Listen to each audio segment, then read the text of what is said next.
Members' motion with no legislative effect.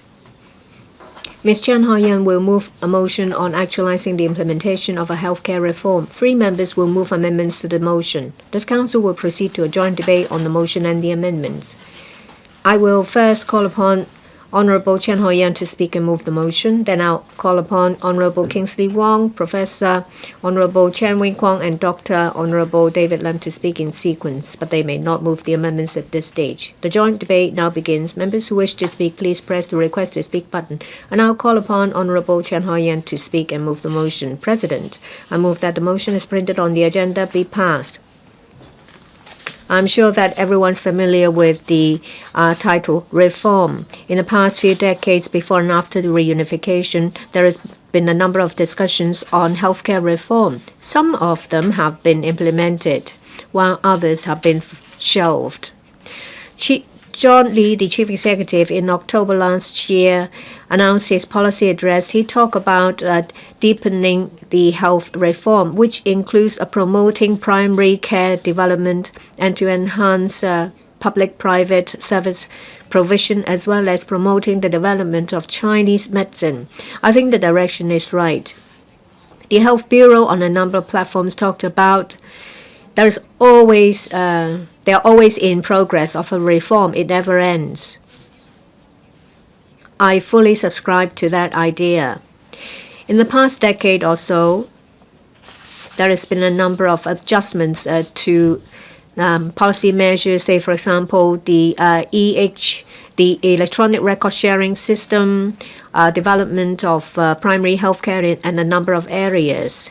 They stem from previous discussions. Reform is ongoing, but at the same time, we face a number of problems. Does it show that the magnitude of the reform is not enough, or we need to tweak the direction, or the pace is too slow? That's why I move this motion. When the trend is to reform, I would like to give a chance for everyone to make suggestions so that the government will actually implement a healthcare reform. First, I would like to set out my views. I've said many times that the funding to the hospital authority has been increasing.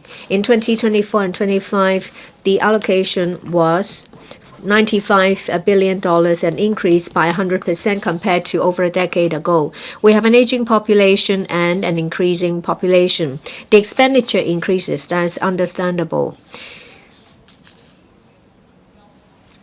But how do we make sure that the healthcare system is sustainable while we carry on with the reform? This is something that we need to mull over. In a policy address, there is a mention about direction of reform. In terms of public healthcare sector, they will look into the service level as well as fees level to make sure that the service is carefully used. By that, it means that by enhancing service fees, it will deter those with means to go elsewhere. And this will enhance the sustainability of public healthcare. I think that the government will have to wait till there is healthy development of primary healthcare before this initiative can be implemented. Instead of minimizing the choice for grassroots, what about increasing the range of choices for those who can afford it? There's a long waiting time in the public sector, and in the private sector you have to pay through your nose.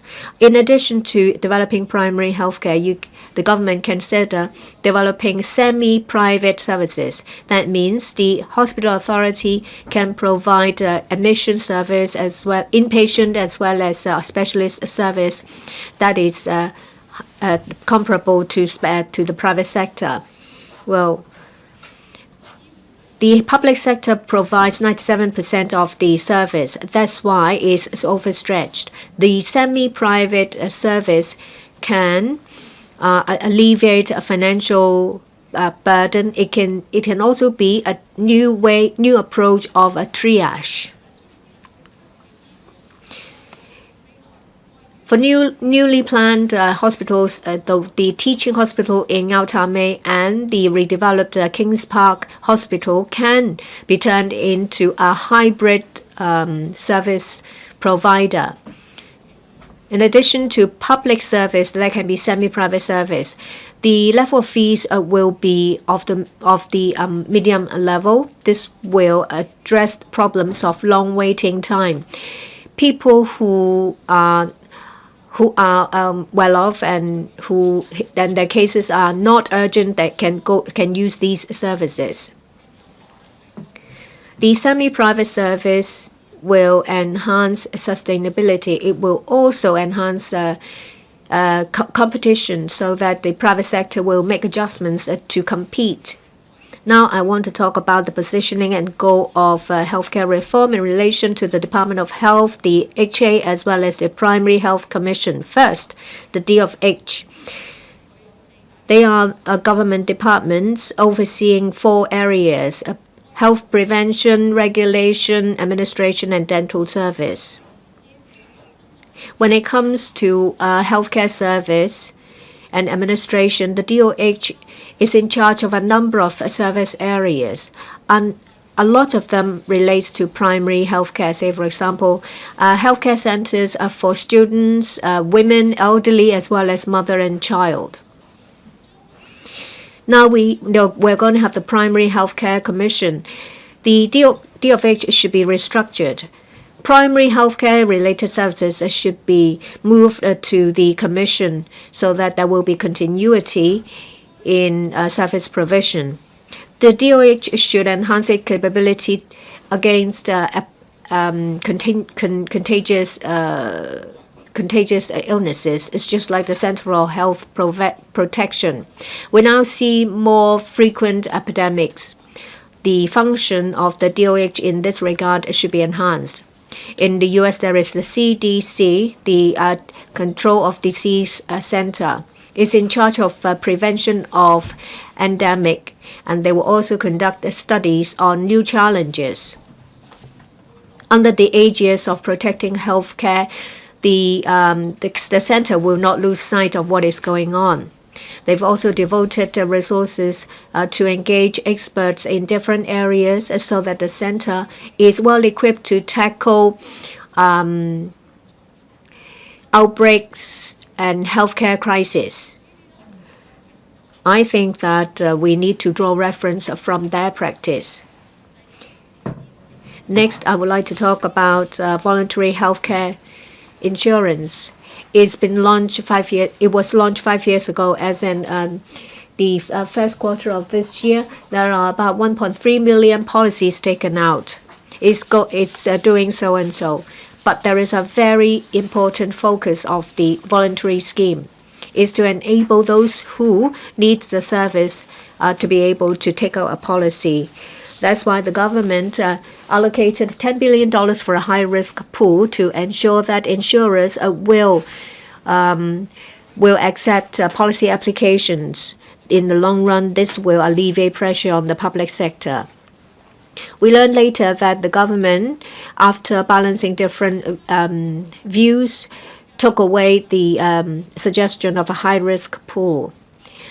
The voluntary scheme has been implemented for quite some time, but the effectiveness is doubtful. I think the government in the coming future should reconsider the feasibility of the high-risk pool. They need to enhance financial incentive and increase the participation of youngsters and those with low risk. I will speak on the amendments later. Thank you. And now propose the question to you that Ms. Chen Hoi-yan's motion be passed. Mr. Kingsley Wong. Thank you, President. I would like to thank Ms. Chen Hoi-yan for proposing the motion, giving us a chance to have an in-depth exchange on the topic. My amendment is on deepening collaboration between the mainland and Hong Kong. In November 2022, the Council passed a motion debate on cross-boundary medical collaboration. and the trial points has increased from 2 to 9.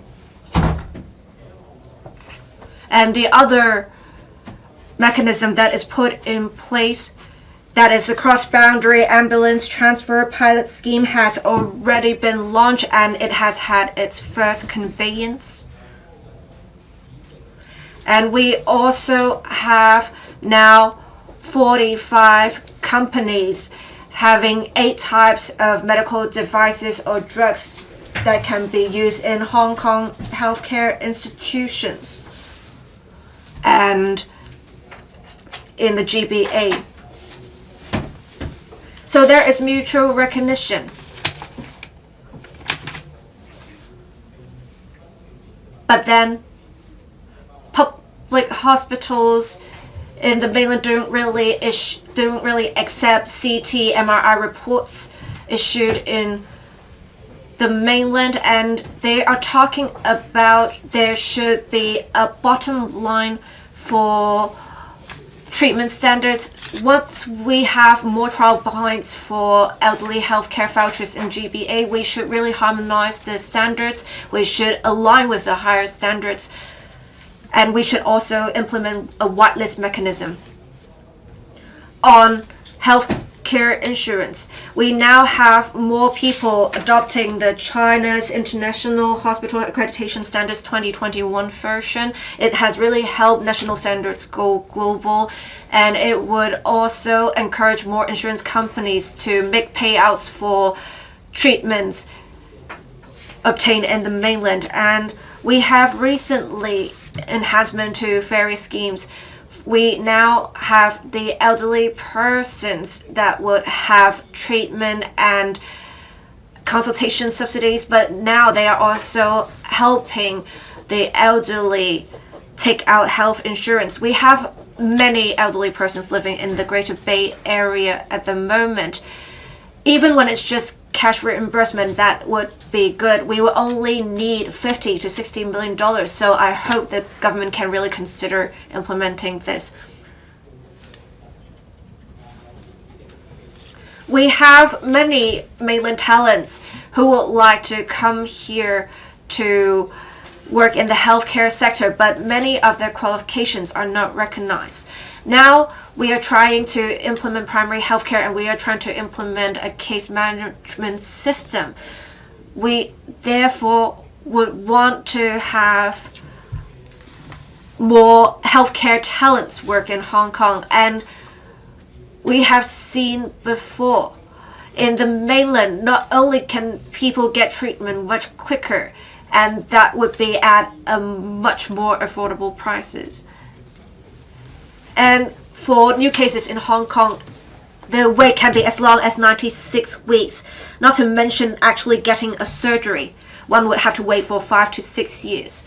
In the mainland, one can complete a surgery in 1 week, and the surgery will only cost approximately $40,000. It's just a quarter of the price of that in Hong Kong. So many want to have a subsidy to get a specialist surgery in the mainland.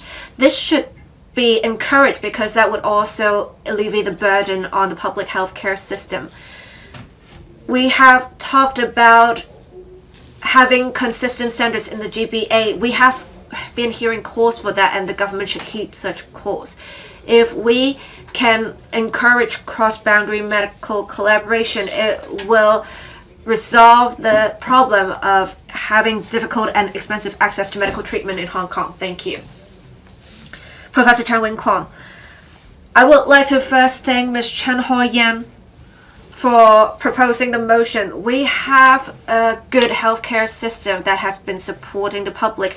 With the current term government taking office, we have seen them doing even more to introduce more different manpower sources. They have been promoting reforms, but the public healthcare system needs hundreds of billions of dollars to support. We now have tight fiscal deficit. We also have an aging population. How can we ensure the sustainability of the healthcare system. That is something we should think about. I do agree with the direction of the government, but then on the implementation of primary health care, there is inadequate public awareness on district health centers. In order to actually implement the policy goal of moving towards preventive oriented care, we still have a long way to go. We need to have a sustainable prevention oriented community healthcare system in order to alleviate the burden on the public healthcare system. I also support the government's initiative to set up a third medical school. However, I'm concerned that the progress is slow. I would like the relevant tertiary institutions to work faster so that we will have a third medical school as soon as possible, so as to ensure quality of healthcare manpower in Hong Kong. Chinese medicine is an important part of the healthcare system also. I'm happy to hear that the government has been promoting development of Chinese medicine. We have increased the quota from 600,000 to 800,000, and the trial points of Chinese clinics have increased from 8 to 53. The first Chinese medicine hospital will be commissioned in December of this year. So Chinese medicine treatment can be provided to more members of the public. But with innovation in Chinese medicine, we need a dramatic change. We are still moving slow in terms of reforms in the profession. With implementation of primary healthcare, it is a focus and it is a direction to move towards. And Chinese medicine can play a role because it usually helps with chronic diseases. The government has been slow in promoting using Chinese medicine to care for chronic diseases. With the chronic disease co-care pilot program, it only involves Western medicine. It does not involve Chinese medicine.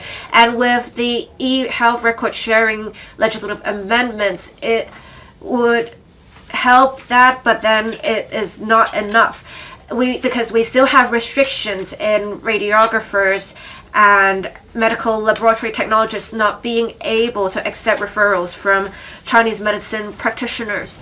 And that has really stopped us from actually promoting Chinese medicine in the community. I urge the administration to further deepen reforms in the Chinese medicine profession, especially enhancing the role of Chinese medicine in primary health care, and enhance referral arrangements from the Chinese medicine practitioners. I urge the government to relax the relevant restrictions. In future, we need to talk about how we can further development of Chinese medicine so as to actively take forward the development of the CM profession. With Chinese medicine, we can benefit the public to provide them with better care and better treat their different conditions. I implore members to support my amendment, and I speak in support of the motion. Thank you, Dr. David Lam. Thank you. I support Ms. Chan's motion. My amendment relates mainly to making sure that there should be balanced division of work between the different departments, and that would tackle the chronic manpower shortage. We haven't seen anything in this at the moment. That's why we have terrible manpower shortage at the moment. In 2023-2024, we have $8.93 million people seeking help, and that is just part of it, really, because we have 31,000 beds and we have private beds 5,300. The ratio is 6-1, and the private hospitals only take care of 10% of the patients, but then we have a ratio of 5-5 in terms of medical practitioners in the public sector and the private sector. There is a serious imbalance. We have private specialist doctors providing the specialist services, compiling of reports, cancer treatment, chemotherapy. If we can outsource these to private hospitals, it would be well worth it. And if private medical practitioners can work in private hospitals to cater for public hospital patients, on the basis of current figures, it would just be an increase in occupancy capacity of 1.25%. So, but that would greatly alleviate the burden on the public healthcare system. If we have more private healthcare practitioners working in the public sector, we would have 12.5% additional medical practitioners, and that would be a 10% increase in productivity, and that would be a 10% alleviation of the pressure on the public sector. Now, I think with the hospital authorities, and the structure reform committee, we really need to take a different direction. The committee, I am a committee member, and we have exchanges with the colleagues in different clusters. They actually had more or less the same views. They said that they have really long hours. They would work beyond their shift, and they would still have to go to wards to do their rounds. And the thing is, they need to compile records. But then the problem is there's no proper interfacing of systems that has really even made it worse for them, because they need to work even longer. And we have different monitors on beds, and their monitors are not working so well, and that has really been an issue. We have many staff members who are very hardworking, but we also have one or two black sheep that have poor attitude that alone would impede the operations of wards. However, they are not getting the punishment they deserve. That has really hurt morale, because those who should be rewarded unrewarded, and those should be punished unpunished. So in the end, the good ones would leave, the bad ones would stay. This is not a right human resources policy. I think we need the right talents, the best talents. We need those who are dedicated. We have now over 200 practitioners coming from overseas to work in Hong Kong. We shouldn't discriminate against them because they are medical practitioners also. But the thing is, they are hired before those in Hong Kong who have completed internships. So once those in Hong Kong having completed internships, there wouldn't be that many positions available. It is unfair to our local graduates. We always need to have fair competition. No one should jump the queue. This is a fair assessment. I urge the Health Bureau to make sure you have pragmatic reforms, to make sure you are boosting morale. It is only with high morale that you would be able to attract good staff members. Thank you. Secretary for Health. Thank you, President. I thank Ms. Rebecca Chen for moving the motion of actualizing the implementation of a healthcare reform, and Mr. Kingsley Wong, Professor Chen, and Dr. David Lam for their amendments. Hong Kong boasts a high-quality healthcare profession and a highly efficient healthcare system, with many health indicators ranking high globally. We are one of the areas with the highest life expectancy and the lowest infant mortality rate around the world. According to the Bloomberg Healthcare Efficiency Index 2020, Hong Kong ranks second around the world. In 2022 to 23, Hong Kong's recurrent expenditure on public health and healthcare accounted for 4.1% of local GDP, lower than other regions with a comparable level of economic development. Having said that, it supported close to 90% of the local healthcare services in Hong Kong, showing that our healthcare quality is internationally high and the healthcare system is extremely effective. Our success also brings quite a lot of challenges. For example, a longer life expectancy leads to an aging population with a surge in chronic diseases. High quality and affordable public healthcare services create a huge service demand, which imposes a heavy burden on the healthcare system. We have a shortage of public healthcare manpower, Advances in medical technology result in rising costs and bring treatment opportunities. Therefore, we need to press ahead with reform and innovation to better rise to challenges on different fronts. The current term of the government has been planning and implementing healthcare reforms. The Chief Executive mentioned in December 2022 in his maiden policy address that we focus on treatment. We do not focus on prevention sufficiently enough, and he mentioned reform. In December 2020, the Health Bureau announced the primary healthcare blueprint.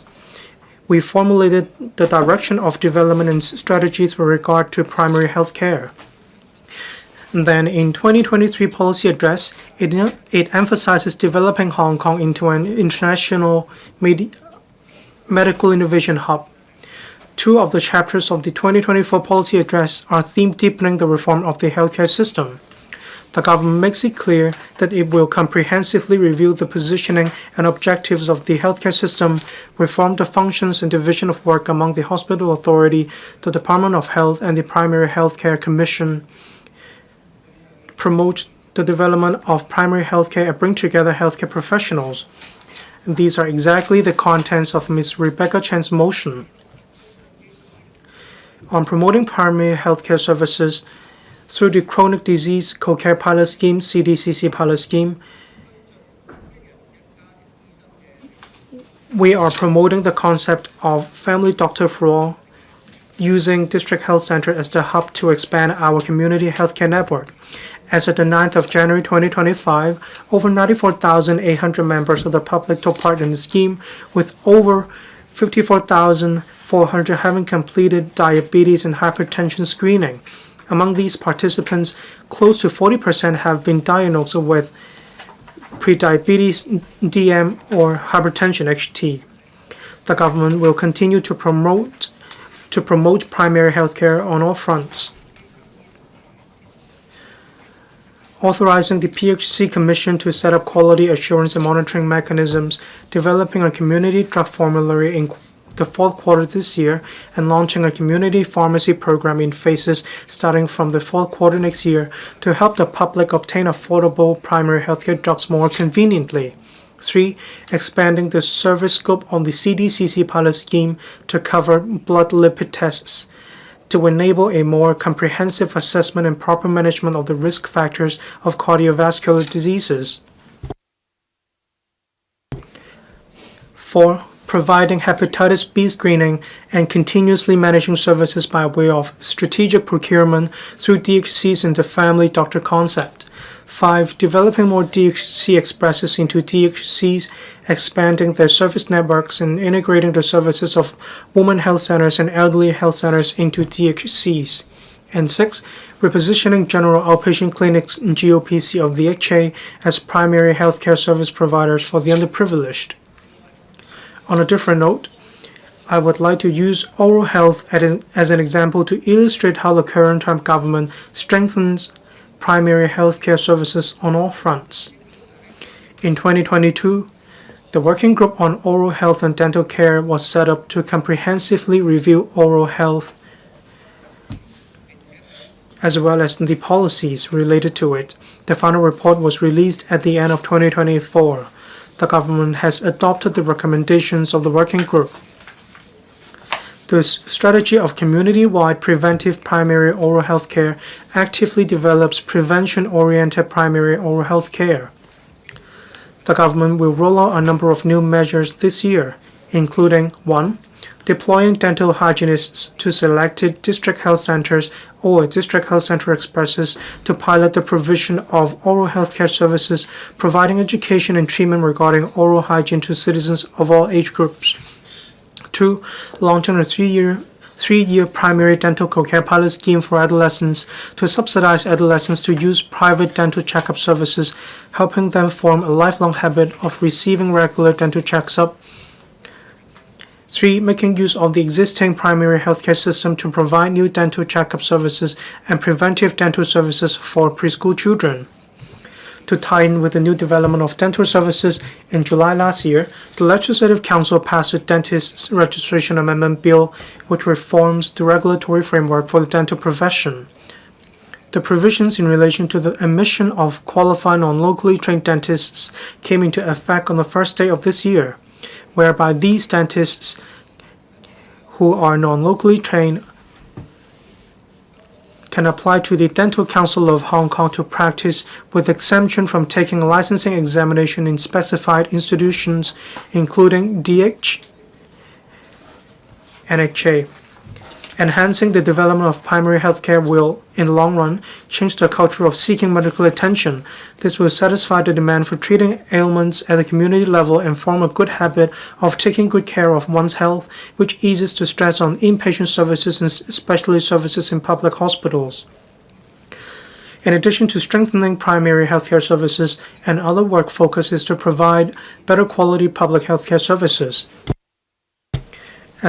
As the backbone of the public healthcare sector, the HA provides healthcare services that are heavily subsidized by the government, with the current subsidy rate at over 97% on average.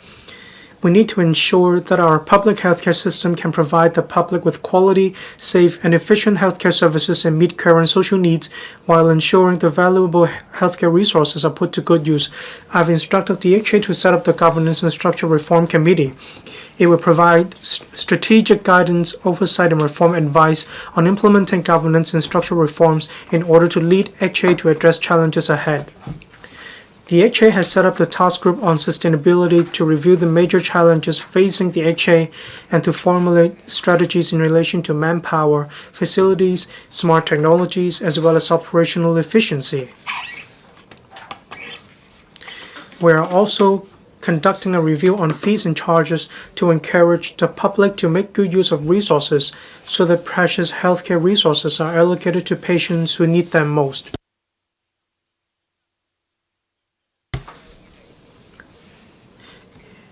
The current Trump government mentions a series of measures every year to continuously strengthen the services of public hospitals. In 2023 to 24, the HA reduced the waiting time of the 90th percentile of stable new cases and medical specialist outpatient clinics SOPC by 20%. The target for the 2024 to 25 is to reduce the waiting time of the 90th percentile of stable new cases at ear, nose, and throat SOPCs and orthopedics and traumatology SOPCs by 10%. Furthermore, in Q4 last year, the HA allocated dedicated sessions for elective cataract surgeries and set up high-flow cataract surgery centers in the first quarter this year. It is expected that at least 5,000 more surgeries could be performed in 2025 to 26. That translates to 20% of the number of surgeries performed. In addition, in order to continuously improve the level of public hospitals, the HA restarted hospital accreditation for 2 hospitals under it through the adoption of the International Hospital Quality Accreditation Standards 2021 version. The Eastern Hospital was accredited last November. The HA set up the first stroke center and the second chest pain center according to the national accreditation standards to pool resources to handle emergency cases in a one-stop manner. This will improve the treatment efficiency and result of these diseases. In relation to medical innovation, we have been a leader instead of a follower. As mentioned in the 2024 policy address, in order to expedite patients' access to advanced treatment, the government will make good use of the principle of one country, two systems to drive new quality productive forces in biomedical technology, thereby developing Hong Kong into an international health and medical innovation hub. We are developing the GBA Clinical Trial Institute, which was officially opened on the 21st of November last year in the Hong Kong Park of the Hetao Shenzhen Hong Kong Science and Technology Innovation Cooperation Zone. The GBA International Clinical Trial Center of the Shenzhen Municipality was also officially opened in the Shenzhen Park on the same day. The GBA-ICTI will facilitate one institute, one center of Haotao to jointly develop clinical trials on the basis of one zone, two parks. In the long run, together with the Shenzhen municipality, the GBA-ICTI will build a GBA clinical trial collaboration platform with a population base of over 86 million. The government will set up real-world study and application center to open up the extensive and standardized local medical databases to support clinical diagnosis and treatment, new drug development, and public healthcare research. We will also drive the integration of the use of data generated from using Hong Kong registered drugs and medical devices in the GBA to speed up the approval for registration of new drugs in Hong Kong, mainland, and overseas. The 1+ mechanism has been extended to all new drugs, including vaccines and advanced therapy products. Since the rollout of the 1+ mechanism, 9 new drugs have been approved and over 360 inquiries having been received. They came from 100 pharmaceutical companies. We will also speed up the reform of the existing reform of the approval mechanism for drugs to facilitate good drugs for use in Hong Kong. We plan to devise a timetable for the Hong Kong Center for Medical Products Regulation and the roadmap towards the adoption of primary evaluation to foster the development of R&D and testing of medical products and related industries. In relation to Mr. Kingsley Wong's amendment, I'd like to introduce the current term government's efforts in cross-boundary medical collaboration. We apply the principles of complementarity and mutual benefits in strengthening medical collaboration with mainland cities. In the past year, there are a few highlights of our work. With the support of the government, the unveiling ceremony on the first branch office outside the country of the Shenzhen Hospital Accreditation Research Center took place on the 8th of December last year. It uses Hong Kong as an entry point and a demonstration base to promote the going global of national hospital accreditation standards.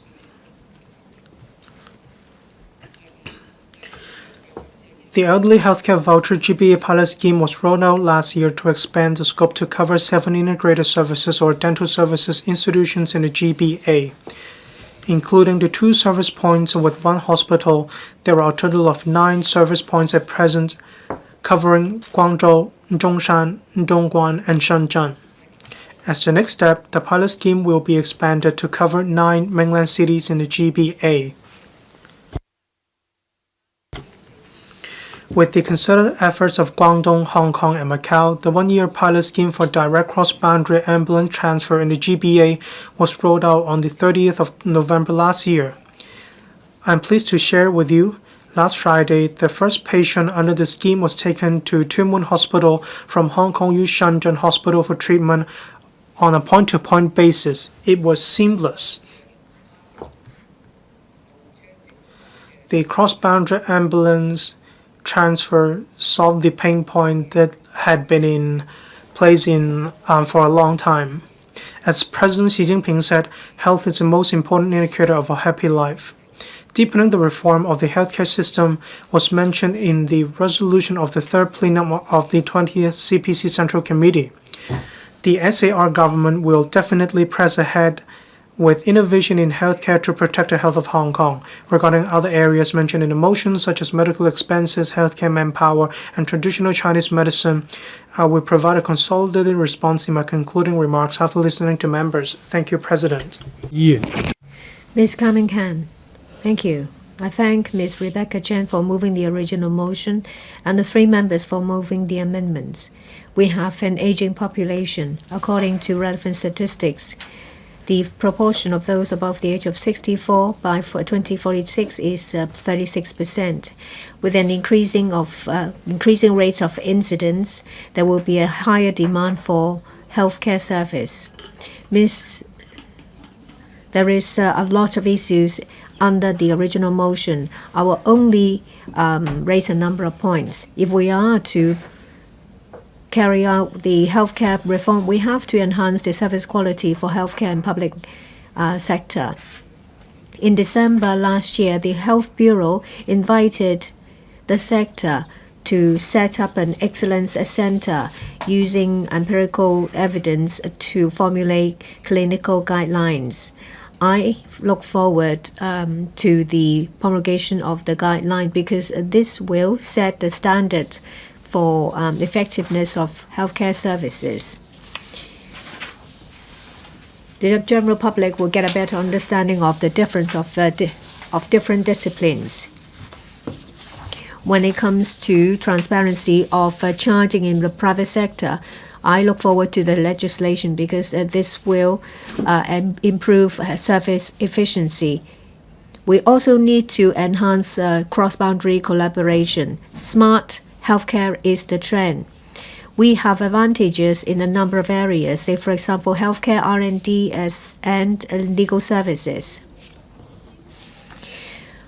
The hospital authority has put in place a medical management system used in Queen Elizabeth Hospital, Cheung Kwan O Hospital, and some other hospitals. In November last year, together with a number of members, I visited the Cheung Kwan O Hospital to look at the effectiveness of using technology and big data. I look forward to the HA to launch the service to other hospitals. When it comes to medical data sharing, I do think that it is the essential element of cross-boundary cooperation.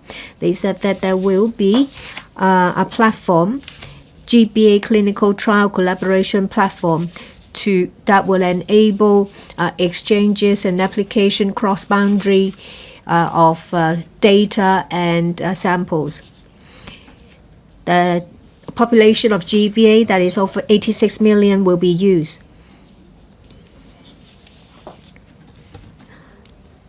Government departments and bureaus should strike a balance between flow of information and data security. Thirdly, they need to pull together the capabilities of the professionals to enhance the service quality. We have an acute manpower shortage. According to the latest manpower projection of the HA, which is in 2023, by 2030, the number of vacancies will increase to 1,570. However, by 2024, there will be the number of vacancies will be over 900. General nurses will suffer most. So it is indeed worrying. To address the problem of manpower shortage, I ask the government to increase the number of training places for eligible non-locally trained doctors and nurses. Supply can be increased by increasing the number of training places, as well as increasing the number of places of non-locally trained doctors and nurses practicing in public hospitals. In addition, the allied healthcare legislation should be amended as soon as possible because this will be conducive to having more manpower in this regard to work in Hong Kong. It is a long way ahead when it comes to healthcare reform. I hope that a multi-pronged approach will be adopted under the leadership of the Secretary. We can ensure that there is sustainability and high-quality development in our healthcare sector. I support the original motion and the amendments. Mr. Lo Wai-kwok. First of all, I'd like to thank Ms. Chen for the original motion and the 3 amendments. Life is important. Healthcare is an important issue. We have high-level professionalism and a very sound system. The government has been putting in a lot of resources to enhance service. In 24-25, the recurrent expenditure on healthcare is $109.5 billion, which is about 90% of recurrent expenditure of the government. Our population is increasing. There is high expectation from the public. Our healthcare service faces challenges. New cases of specialist outpatient unit has a very high long waiting time. There is acute manpower shortage. In 2014 and 2015, from 2014 to 2020, I was a member of the hospital authority. I fully understood the pressure faced by the public health sector. I agree with the motion that there should be proper planning to implement healthcare reform. More resources should be devoted to enhance software and hardware. In 2024 policy address, I see a lot of ink spent on implementing healthcare reform. These proposals include reviewing the positioning and target of the healthcare reform, restructuring of the Department of Health and Public and Primary Healthcare Commission, etc. There should be a blueprint for healthcare development and reform. Resources should be fully used. PPP should be expanded, that is, public-private partnership. We need to make use of resources in the private sector to triage patients. The blueprint for primary healthcare should be implemented. The shift will be moved on to prevention and community-based. The collaboration between Chinese and Western medicine should be enhanced. Chinese medicine should be incorporated into the public healthcare system. We can make use of Chinese medicine in the preventive care. There should be support given to innovation and technology. Teleconsultation can be used for pre-consultation. Technology can be used for doctors to monitor patients. This will reduce the need for having to go to the hospital or clinic. There is the second redevelopment program that is for 2026 to 2035. An additional 9,000 beds and additional equipment will be provided. This is to meet the development needs of northern metropolis and other new development areas, as well as demographic changes. We should also expand our talent pool. The number of training places in local universities should be increased.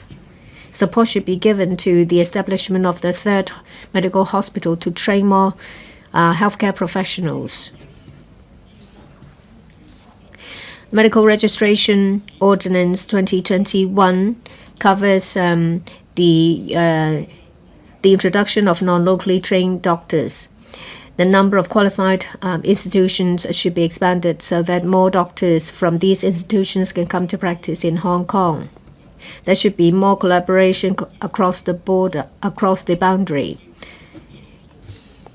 There needs to be an electronic data sharing system, the sharing of healthcare data, exchanges in R&D, enhancement of joint training of professionals across the border. The scale of exchange programs should be expanded as well. This is conducive to improving the general public's well-being. I so submit. Mr. Wing-kwong.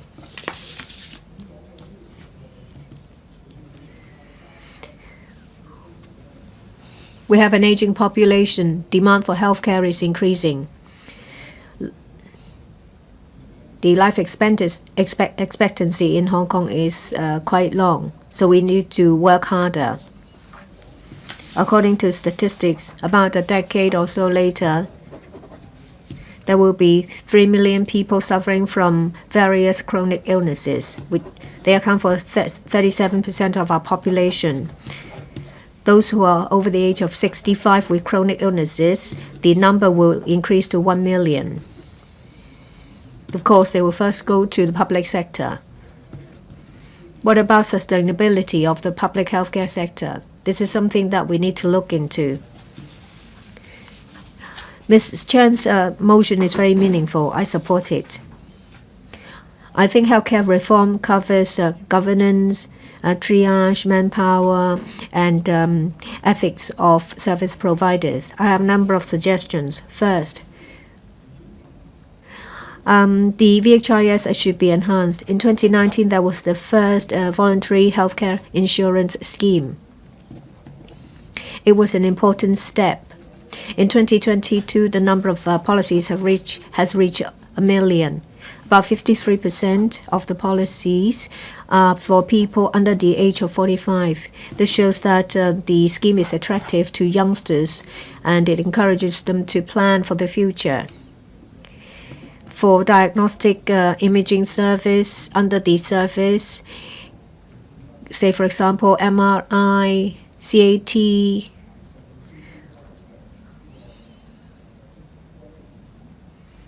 are included, but X-ray and ultrasonic diagnosis are not covered. The scope should be expanded. Coverage as well as fees should be adjusted as well. There is a long waiting time for certain illnesses, say for example psychiatric illness. Healthcare voucher needs to be used in this area. There should be more private-public partnership. As you say, money follows the patient. You need to make everything more efficient. The high-risk pool should be reconsidered. It should be implemented. More people should be encouraged to take out the policy. Patients should be triaged towards a private sector. We also need to look at the medical costs. The latest expenditure is $110 billion, which accounts for 90% of the total recurrent expenditure. $95 billion was allocated to the hospital authority. When it comes to healthcare financing, we look at how to recover costs, how to increase the co-payment ratio. But we need to understand where the government's expenditure has gone. In the HA's annual report 2022 and 23, 65% of the expenditure is on remuneration and benefits. This shows that there is compete for manpower between the public and private sector. That's why the cost in this regard has been increasing. Healthcare professionals spend a lot of time and effort to take care of patients. What I'm trying to say is that we need to enhance the structure to reduce wastage.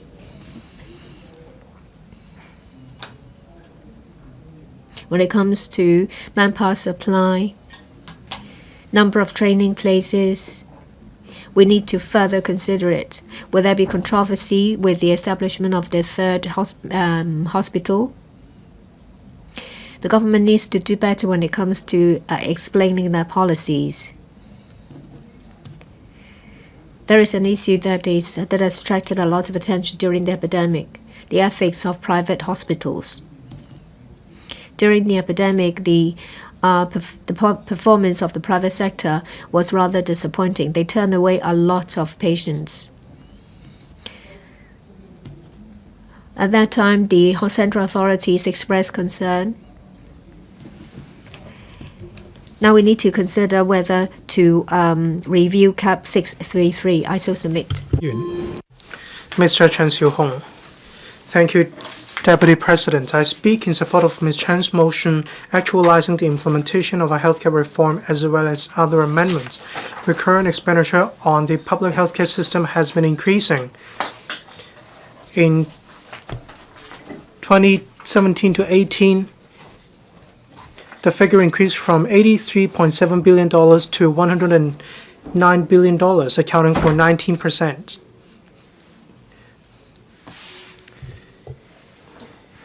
There have been calls for healthcare reform.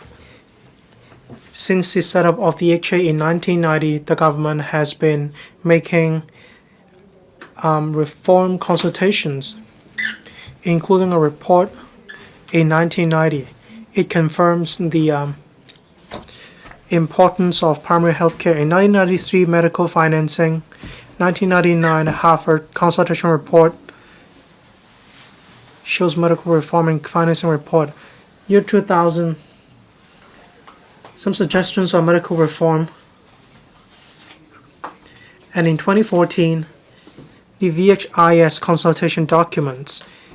In these 3 decades, there have been discussions, but we haven't yet had a perfect solution. In the VHIS, it was only an expediency in 2014. The government wanted to set up a high-risk pool to support high-risk patients to give them protection, but then it had to be put on the back burner. In society, there is, after all, a group of people who couldn't be protected.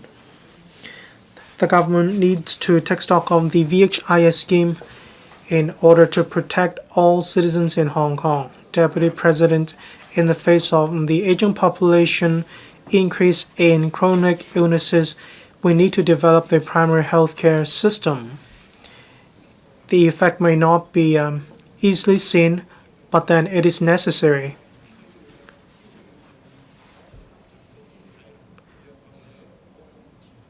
We need to increase support for primary healthcare system.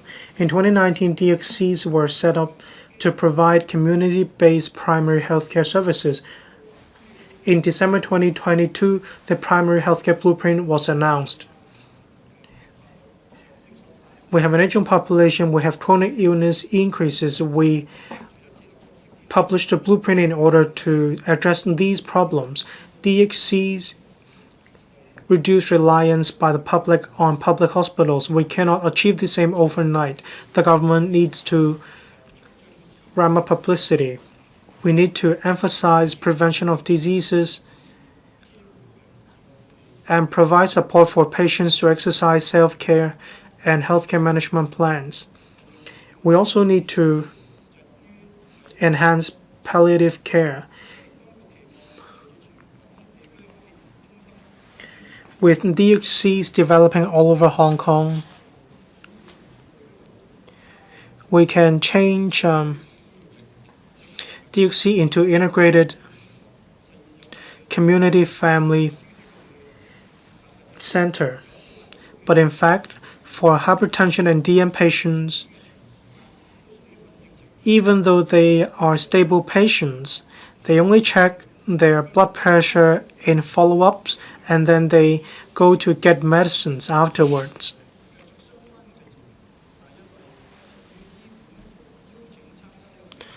They are not invited by the HA, so they could not be covered by the other scheme. In relation to enhancing management of chronic illnesses, I find this mind-boggling. We do need to review the situation. We have been discussing medical reforms for over 30 years. We have the HA, the PHC. The reform blueprint should focus on resource allocation as well as division of work. The provision of medical services should be overseen by the HA and the DH.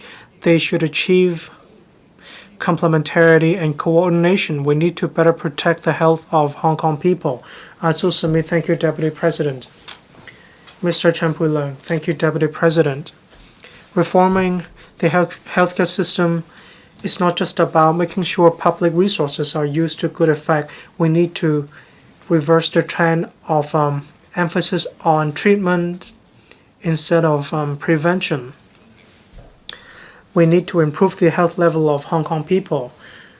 The government announced primary healthcare blueprint, CDCC pilot scheme, family doctor for all concept, and review the fee structure and level of public healthcare system, and so on. All these focus on prevention and community-based care. I'm all for these concepts. I'd like to focus on the medical financing in relation with the backdrop of aging population and fiscal deficit. We need to ease the pressure on the public healthcare system. We need to provide better quality services for patients so that we'll be able to address the problem of difficult and expensive access to medical treatment. In 2022 to 23,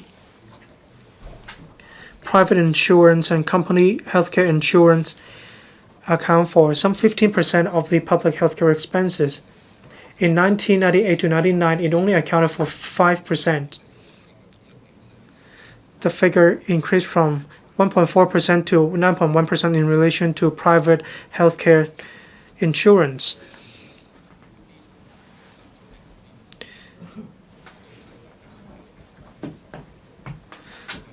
But the figure is still higher than the suggested level on the WHO, so there is still room for improvement. In relation to private medical insurance, there is a remarkable increase. I believe it is attributable to VHIS.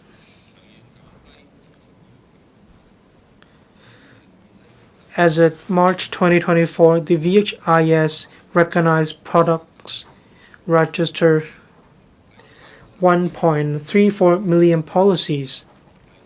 53% are aged below 40 years old. This is a rather healthy phenomenon. It is in line with the policy intention, and we should further take it forward. But how to attract even more policyholders? Incentives are a key. For each insurer, the highest deductible is only $8,000. In 2022 to 23 taxation year, 74% of the insurers receive full amount of the insurance policy amount. Well, I think the amount should be increased to 12,000 in order to incentivize even more Hong Kong people to purchase VHIS. We need to run more publicity so the society, especially young people, will understand the benefits of purchasing healthcare insurance. They need to enhance protection for themselves. The premium is lower when you purchase healthcare policies at a younger age. When you grow older, the cost will be higher, or more diseases will not be covered. The first Chinese medicine hospital will be commissioned starting from the end of this year. The administration is looking into expanding the VHIS scheme to the Chinese medicine services. It's time to review the scheme, such as the coverage of the scheme, the amount, and so on. Will you innovate and reform to develop products that are more suited to the younger group? In relation to enhancing the price level of the private hospital so that the public hospital fees will be more transparent and reasonable, I support it. The public will know the fees better, and that will also drive down the amounts claimed in relation to private hospitals. More people will be willing to take out policy insurance. I support the original motion and other amendments. Thank you. Ms. Connie Lam.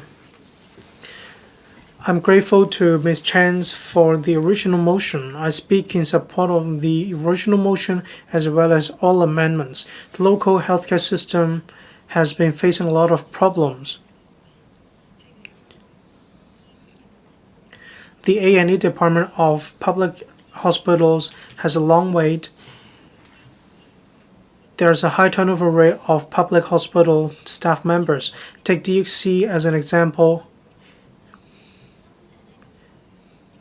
Together with elderly service centers and elderly care centers, their roles are similar. And this is ambiguous. In the long run, there will be a vicious cycle. So we do need to carry out a reform in relation to the local public healthcare system.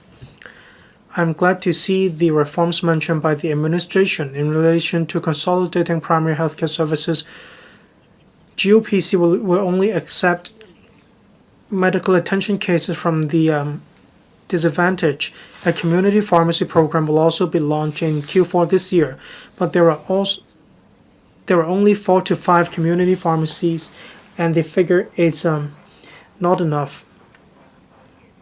We should expand the scope to cover all ordinary patients. We should also popularize the provision of community pharmacies. I look forward to the rollout of more NGO pharmacies in order to support the silver-haired. At the next step, the administration should review the nature of existing service units.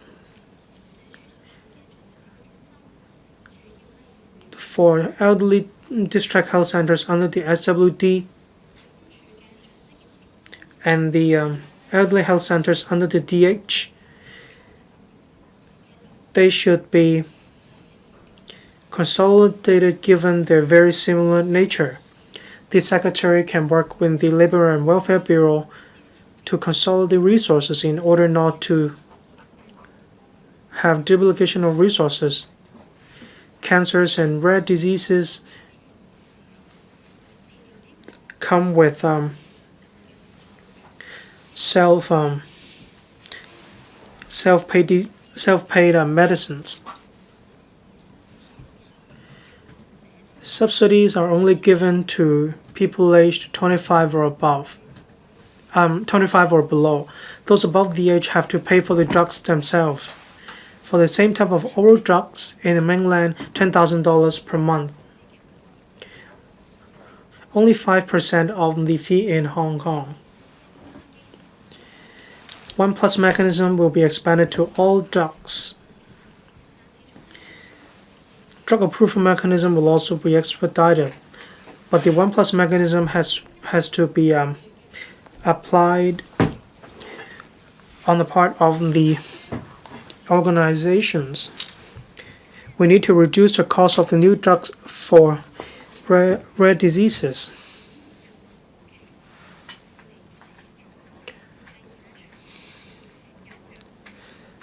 Then we will address the difficult and expensive access to drugs.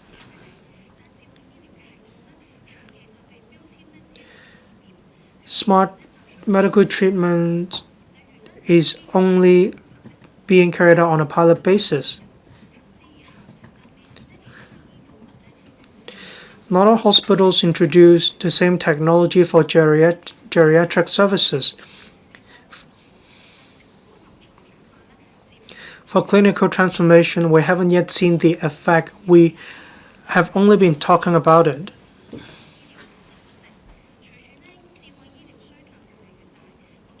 There has been a huge demand for smart medical treatment. We need to enhance commercialization.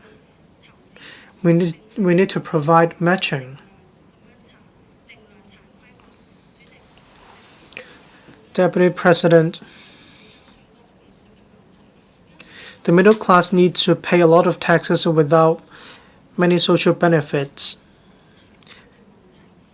Prices in Hong Kong are on the rise.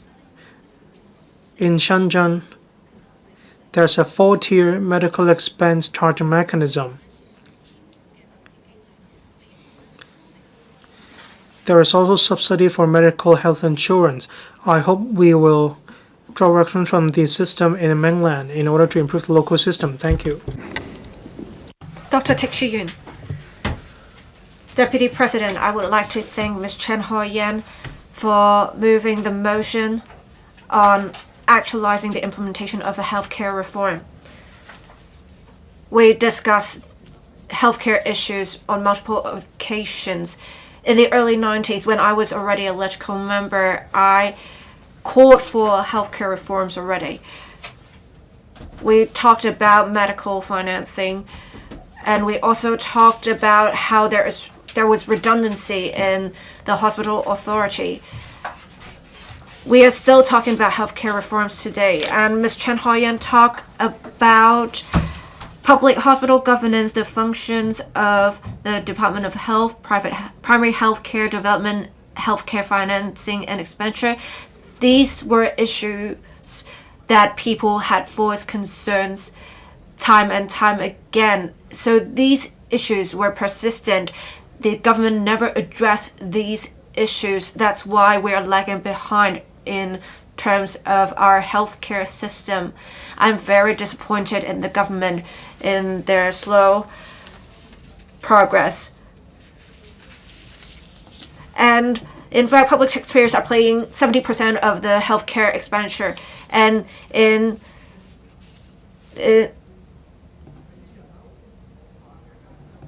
in 2022-23, it would already be $150 million.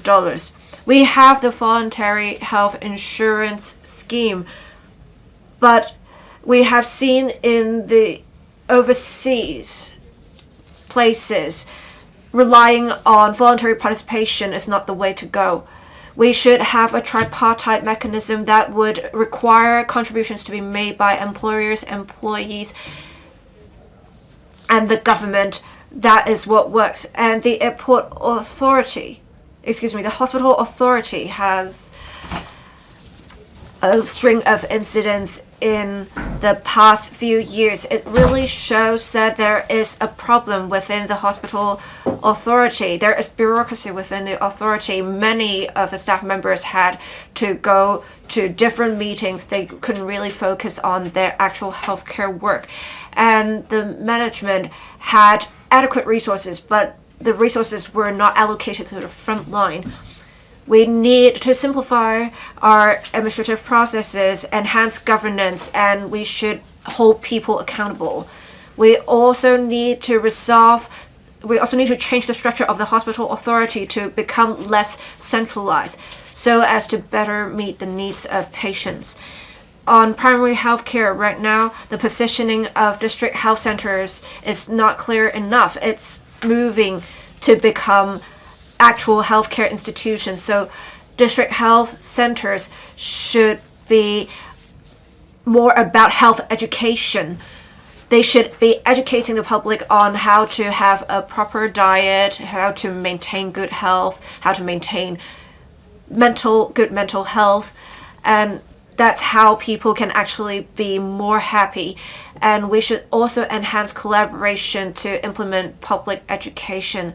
We shouldn't focus only on talk when we are discussing healthcare reforms, because we have stopped at this stage all along. We really need the government to show determination, and I urge the Secretary to be bold and promulgate a reform blueprint for Hong Kong. We need to make early preparations and take early action so as to prevent the collapse of the healthcare system of Hong Kong. I so submit speaking in support of the motion amendments. Mr. Yan Wing-kit. Thank you, Deputy President. I speak in support of Ms. Chan's motion. With an aging population, we will have an increasing pressure on the public health care system. The specialist waiting time has been getting longer, and the root cause of the problem is a chronic manpower shortage and improper resource allocation. We have been doing much on the manpower aspect. We have been introducing dentists, nurses. We are looking to have more supplementary medical professionals. We are also going to have a third medical school. But then with the government promulgating the primary health care blueprint and the chronic disease co-care pilot scheme, in last year's policy address, the Health Bureau has also promulgated reforms to improve resource allocation by rationalizing the functions of the different departments. That would better help the grassroots, and they are also reviewing the fee structure of the hospital authority. They are also going to launch community pharmacies, enhance PPP, public-private partnership, and enhancing price transparency in the private sector. We want to drive more patients to the private sector, and we are also trying to promote collaboration between the mainland cities in the Greater Bay Area and Hong Kong. We have achieved breakthroughs. Last year, we had expanded the trial scheme of elderly health voucher Greater Bay Area pilot scheme. We now have more trial points, and we already have e-health record sharing in the designated institutions. That has really facilitated sharing of electronic health records. We also have the pilot scheme for direct cross-boundary ambulance transfer in GBA. We had our first conveyance last Friday. These different measures would help give more options to people. But in 2023 policy address, it is said that we would procure more services for citizens in the GBA. We have talked about different screening tests, but then it's just talk at the moment. I urge the government to implement such as soon as possible, and in the next stage, perhaps the government can procure more low-risk and urgently needed services, such as some quality services for cataract treatment, so that people can seek treatment as early as possible, and that would alleviate the burden on the public healthcare system as well. I understand that the government needs to carefully consider the different options, but we should move fast. We should also have a centralized procurement mechanism for the acquisition of drugs and medical devices with the mainland, so as to lower the prices. We should also expand the elderly health voucher in the Greater Bay Area scheme. We should expand the coverage. We should have more items available under the scheme. We should also support chronic disease hospitalization, day hospitalization services, subsidized for such, and for grade 3A hospital staff members in the mainland, they can come to Hong Kong to exchange with our talents in Hong Kong so as to achieve a win-win situation for all. The healthcare system is a very important part of people's lives. It is important that people get the healthcare services they need. And we are we have only one district that does not have an acute hospital, and that would be Wong Tai Sin. We really need to make sure for example, the Tongwa group of hospital, that we should have additional land allocated to them to set up an acute hospital. We should also extend the operational hours of the only hospital in the area to round the clock. With the third medical school, we should be able to train more talents in the healthcare sector. Once we have more manpower, we should have a timeline for building an acute hospital in Wong Tai Sin to respond to the needs of residents. Thank you. Dr. Amin Yu. Thank you, Deputy President. We have all along had good public-private partnership in the healthcare system, and the healthcare system would give different options to members of the public. When people can afford it, they can get the more expensive services in the private sector. However, with a longer lifespan, people would have greater needs for healthcare services. We really need reforms in the healthcare system. We are faced with difficulties at the moment, especially with manpower shortage. We have an aging population, and they will have chronic illnesses. There's greater pressure on the public healthcare system. The staff members face greater pressure, and they provide poorer quality services. Even though the government has been trying to launch different initiatives to improve the situation, it has not boded well. We have in the elderly care sector manpower shortage. We will soon have a nurse for each home, and I understand the sector has been trying to engage more manpower, and recently there was a visit to Thailand and Malaysia to discuss the possibility to introduce nurses from there to Hong Kong, and their talents are actually very much appreciated because they are proficient in multiple languages, Cantonese, English, Hakka even. And there are great opportunities for them to seize in Hong Kong. We have the lower positions, but we also have some supervisory positions. So I urge the government to do more promotion in Malaysia and Thailand to attract more of their talents to come to Hong Kong to work in order to tackle our manpower shortage problem. Recently, we had a flu peak season, and many parents are worried that their children will be sick, but then they cannot they're worried that when their children seek treatment in public hospitals, they will get even sicker, and they can't really afford the prices in private sector either. They're just giving them medication. We also have a lower fertility rate now, so we don't need as many maternal and child health centers. I suggest that there should be a reallocation of resources. For the promotion work of the centers, we can let the district health centers or the private sector handle that. For the maternal and child health centers, we can perhaps have more children's clinics to provide services to children. For children aged below 6 with special education needs, this is their golden period before 6 for them to get treatment. According to the Education Bureau's figures, in the 2023-24 academic year, we have 60,000 odd students with special education needs. Compared to 2018 and 19, it is a 30% increase. So we have greater treatment and care needs for them. So before we have different assessment services for their intelligence, perhaps we can let the Primary Healthcare Commission take over such work. This should rationalize resource allocation, and that would shorten the waiting time for assessments to be given. I also suggest that the Children's Hospital in Kai-Tak should have a bigger team to conduct assessments in this regard.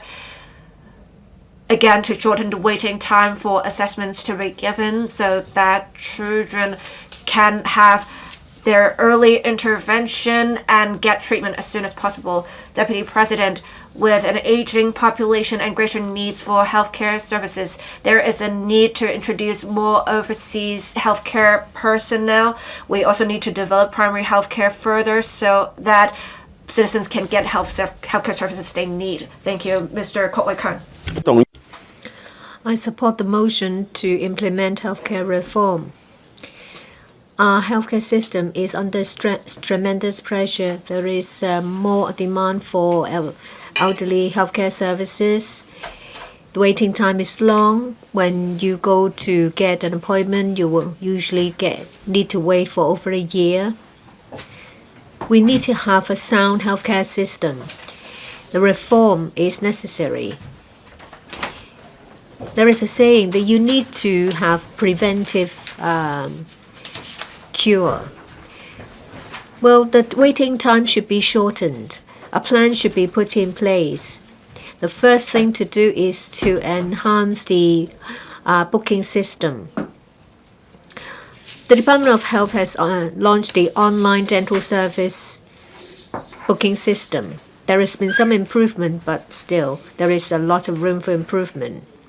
Some people comment that you have to be tech savvy to use the system. Elderly people may not be able to use it. I asked the government to improve the interface. One day, perhaps there can be a voice-activated system to make the system more widely used.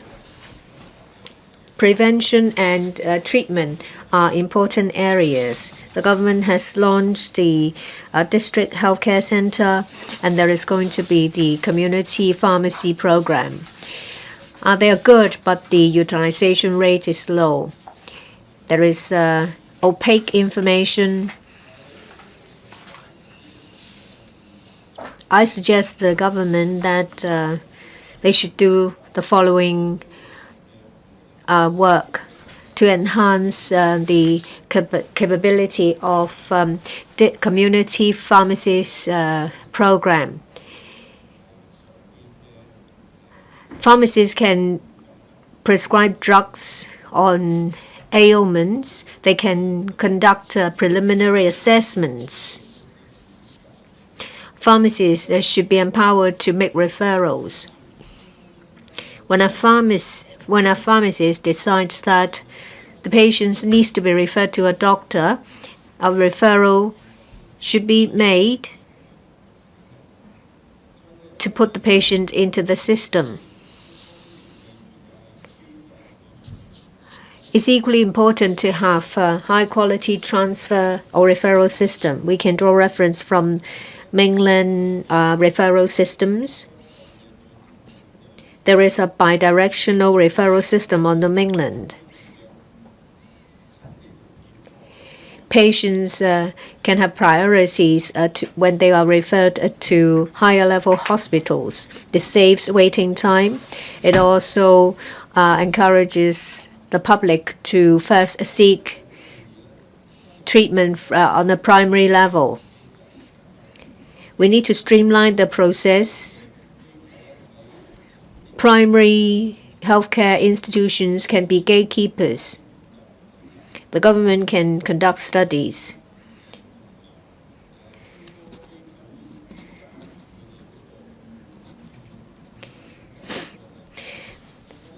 The government should look into a system for inter-referral by pharmacists, family doctors. Specialist institutions and general healthcare institutions needs to have better communication. This will shorten waiting time for patients. There is shortage of healthcare resources. We need to enhance primary healthcare services. We need to deepen the cooperation between the different levels of healthcare. I ask the government to enhance the online booking system to enhance healthcare service quality so that members of the public can seek medical help near where they live. If they are suffering from ailment, they can go to a nearby clinic. If they have a serious illness, they can go to a hospital. I so submit. Mr. Tommy Zhang, I have written a speech for my 5 minutes. I don't think I need to repeat now that I've heard from the Secretary and other members. In 2011, Michael Tian, James Tian and Vincent Fang was in charge of healthcare reform, and then I took over. Ms. Chen is the mover of the original motion. When I got to know her, she was the political assistant of the healthcare minister at that time. Whenever I visited, she was uneasy because she didn't want me to fight the secretary.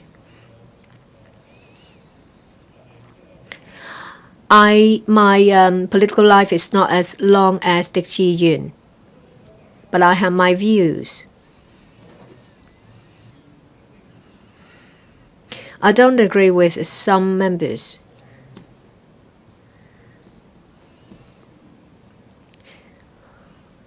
The three chief executives we've had are very positive when it comes to healthcare reform. However, when it comes to secretaries of the Health Bureau or the former bureaus, perhaps they were not as keen.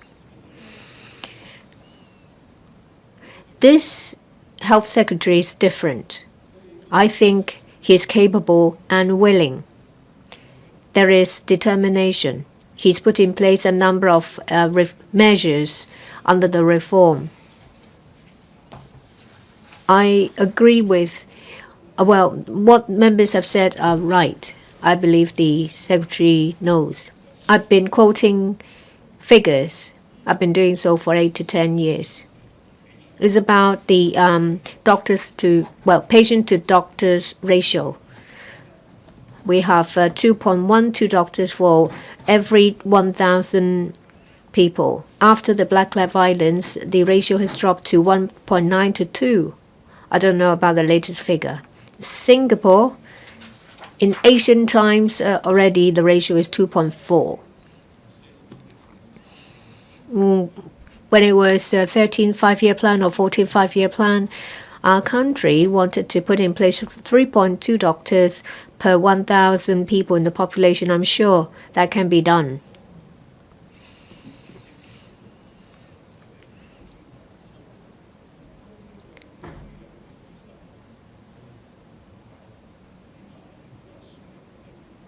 when it comes to import of doctors, perhaps I should not use the word import, but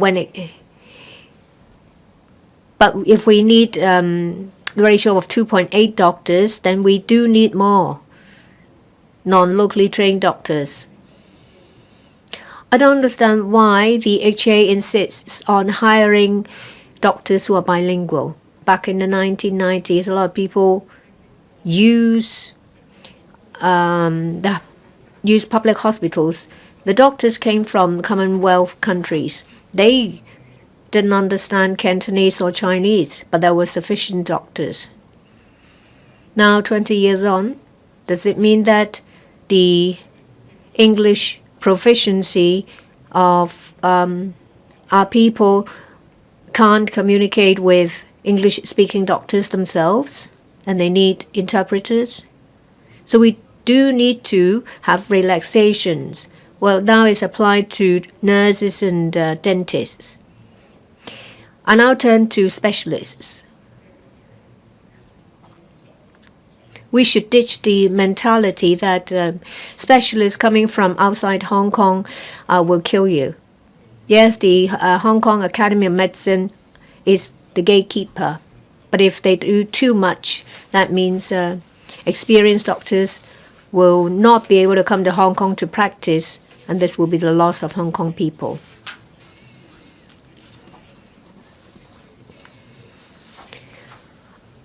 I think that what applies to permanent residents should be extended to residents as well. I thank Ms. Chen for moving the motion. I support her. Mr. Tony Tse. The deficit of the government comes from expenditure in education, healthcare, and welfare. The rate of increase was astonishing. When it comes to healthcare expenditure, it stands at $127 billion. A large amount of it was recurrent. Year-on-year increase at 4%. 20 years ago, we have that was only $54.1 billion. The increase is more than 100%. The increase will continue because we need to meet increasing demand for an aging population. One of the solutions is to enhance collaboration and division of labor between the public and the private sectors. We need to make better use of manpower. An essential element is to enhance the fee charging transparency of the private sector. A lot of people are concerned that if they go to the private sector, then they will not know how much it will cost in the end. They'd rather spend their time waiting in the public sector. There is also the hurdle of exchange of medical information. Something needs to be done for private hospitals to access medical data. The government should also do something about waste of resources in the public sector. Overuse of A&E service, repeated prescription of drugs.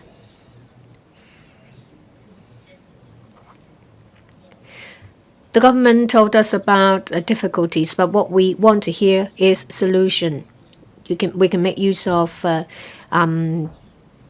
technology improvement in the administration and enhance the flow of information. Apart from removing barriers between the public and the private sectors, we can also connect healthcare service in Chinese medicine and Western medicine and of the different levels. They will all help. I support Professor Chen, Wing-kwong, and Dr. David Lam's amendments. Regarding Mr. Kingsley Wong's amendment, that the advantages of complementarity of resources should be leveraged and there should be more medical collaboration. I agree with that. More and more people go to the mainland to have dental surgery, medical surgeries, and medical consultation. It's because in the private sector, the fees are high, and in the public sector, the waiting time is long. The information is more transparent now on the mainland, which boosts the confidence of users. So what is the future development of our healthcare? That hinges on the various aspects of our healthcare system. Say, for example, the design of hospitals, service provision. How do we make adjustments? The administration should conduct a comprehensive study. The best solution to control cost is to enhance public health. The focus should be on prevention, not cure. Back in 1997, there was the first health city plan. In 2007, there was the promulgation of guidelines to promote healthy city in Hong Kong. However, I have not seen any progress. 3 years ago, I moved a motion in the LegCo.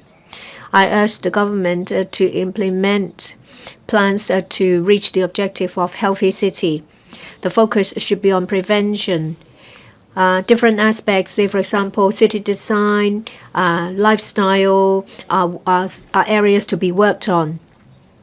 The government promulgated the blueprint for primary healthcare. They've set up the Primary Healthcare Commission. But when it comes to popularization of sports and the promotion of healthy diet, there is huge room for development, for improvement. I ask the government to do more. I support the original motion and the amendments. Thank you. Members, 7 members are lining up to speak. If no more members are going to line up to speak, I think we can complete this members' motion today. Mr. Edmund Wong. Thank you, President. Healthcare expenses are among the top 3 when it comes to the expenses in Hong Kong government. But members of the public have yet to feel the significant improvement in the healthcare services in Hong Kong. We have a long wait, so ailments become major illnesses or major diseases. In the end, some patients pass away. In the past, the public healthcare system focused on treatment instead of prevention. So many members of the public only go to public hospitals when they suffer from major illnesses. So the public healthcare system is overburdened. Despite resources given to the DOH, we fail to buck the trend of the long wait for public healthcare services. Therefore, we need to carry out significant reforms of the public healthcare system. It must be addressed by the current term of government. We cannot evade this problem. We need to promote healthy lifestyle so that fewer members of the public will have to seek medical attention. We need to reverse the trend of focusing on treatment. The primary healthcare blueprint was issued in 2022. Much work is being taken forward, but we have an aging population, so we need to expedite the provision of primary healthcare services so that the financial pressure on the public coffers will be eased. Together with the integration with the GBA, many elderly people in Hong Kong retire in the GBA. So we need to leverage on the high-quality medical resources in the GBA to improve the interface with the GBA.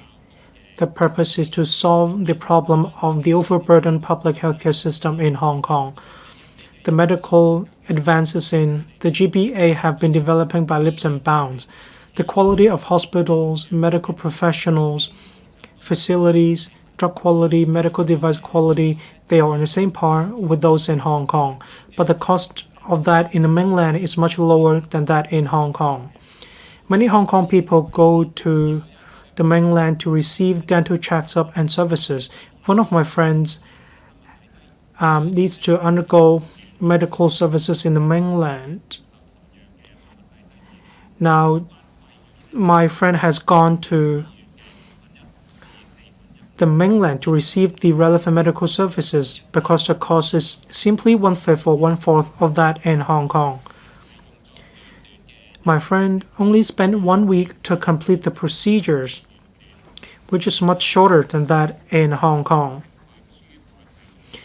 One of my family members went to Zhuhai to receive medical treatment. At dusk, my family member was already able to receive medical treatment. The efficiency is very great. We oftentimes talk about the sense of happiness and satisfaction. This is exactly how members of the public will feel happy. Last November, the Guangdong, Macau, Hong Kong launched the direct cross-boundary ambulance transfer services. I went to the service point to see how the service was implemented. Just last Friday, we saw the first case of direct cross-boundary ambulance transfer. It marked the success of the direct transfer of cross-boundary ambulance.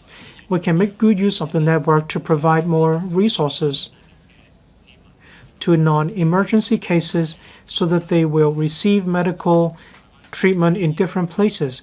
We can also open up our collaboration with the GBA when it comes to medical services. So some resources could be vacated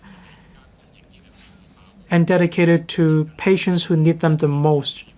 That will solve the problem of the overburdened public healthcare system. I support the motion and other amendments. Thank you, President. Mr. Chan Kim-por. I thank Ms. Chen for moving this motion as well as other amendments. We have an aging population. The public healthcare system burden is significant. From 2021 to 22, the medical expenses accounted for $87.6 billion, and in 2024 to 25, the figure increased to $109 billion. The fiscal deficit is some $100 billion. We do need to reform the healthcare system. We need to strike a balance to ensure the relevant policies can be taken forward in a sustainable manner. Streamlining procedures and guarding against abuse will help us save expenses. Many families of chronic illnesses are piling up drugs, but then they, in the end, go to waste. We do need to address this problem. The turnover rate of beds in public hospitals is low. We're in the peak of winter medical services. Since October 21, in the midnight, the turnover rate of beds in medical wards achieved 100%. In other words, the figure increased to 131%. This has exerted great pressure on public hospitals. We do need to increase the turnover rate of hospital beds in public hospitals in order to ensure better allocation of resources. We need to draw reference from overseas jurisdictions to optimize hospital bed systems in order to boost the turnover rate of public hospital beds. For those who meet the criteria for discharge from hospitals, we need to allow them to leave the hospital as soon as possible. That is to ensure hospital beds will not be occupied for a prolonged period of time. We can vacate these beds to serve other patients so that we can pool the resources to satisfy the needs of members of the public. A&E department, the operational cost of each patient is as high as $2,400, but the cost is $180 as charged to patients. Inpatients, the case is actually the same. The cost charged to patients doesn't reflect the operational costs in A&E departments in other wards.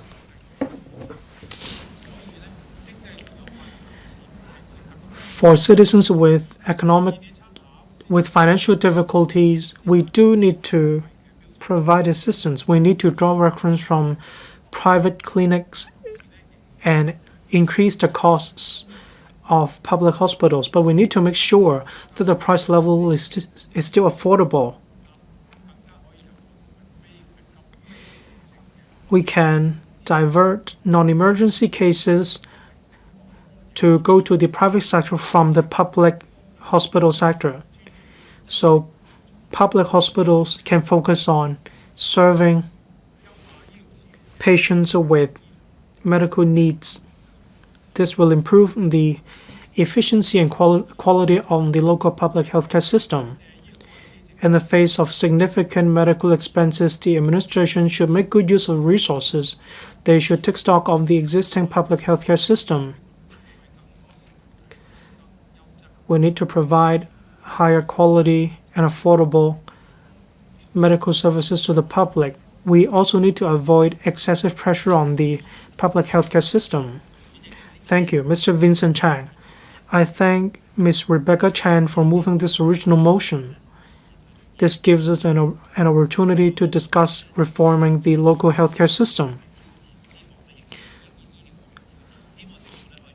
I hope the government can plan well to address the problem. For example, they can launch a blueprint in order to improve the quality of the medical services in Hong Kong. I support the original motion of Ms. Rebecca Chan and other amendments moved by the three members. Public healthcare services involve different aspects and they are interlinked, and I'd like to focus on making good use of community pharmacy and traditional Chinese medicine as well as primary healthcare medical services. 1 in 5 people is aged 65. In the Wong district, among 310 residents, there are 55,000 elderly people. The same is in Chamshipu district. The figure is 87,000. And the increase is as high as 5 times in the Wong district. So we can see the demand for medical services will only be burgeoning in the future. In the new acute hospitals in Kai Tak, the Elizabeth Hospital A&E department will move to the new acute hospital in Kai Tak. So there won't be any A&E department in Kowloon West. A few years earlier, we made a suggestion to the government that the site for Elizabeth Hospital should continue to be used for medical purposes, but we haven't yet had a positive or concrete answer from the administration. In Wong Tai Sin, there's aging population. 1 in 4 people is an elderly person, but there's a lack of an integrated hospital providing A&E services to the public. I understand medical resources are lacking, but the administration already has a plan to build a 3rd medical school in Hong Kong. So I think the administration should prepare well and project the healthcare manpower in Hong Kong, especially in Kowloon Central and Kowloon West clusters. They do need to plan well for these clusters. I, of course, need to talk about specialty services as well. The wait for orthopedic, so the wait is very long as 3 years or so. Earlier on, the orthopedic services have a long wait, but the wait is as long as 96 weeks and 75 weeks for Kowloon Central and Kowloon West clusters, respectively. These are not hard figures. They do affect the elderly people in Hong Kong. They have everything to do with them. On the allocation of resources, especially for those who have already left Hong Kong, can they still use the medical resources in Hong Kong? Should we give priority to the people still staying in Hong Kong?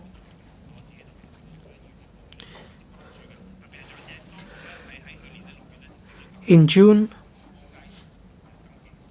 the registration time for dental services for elderly people has been adjusted. There's a lack of dental services in Hong Kong. On PPP, how can we better arrange for triage? How can we provide more medical services through the construction of more hospitals or through more PPP programs? We should discuss these issues. we talk about primary healthcare services in this council. We should make better use of PPP and primary healthcare in order to provide better primary healthcare services.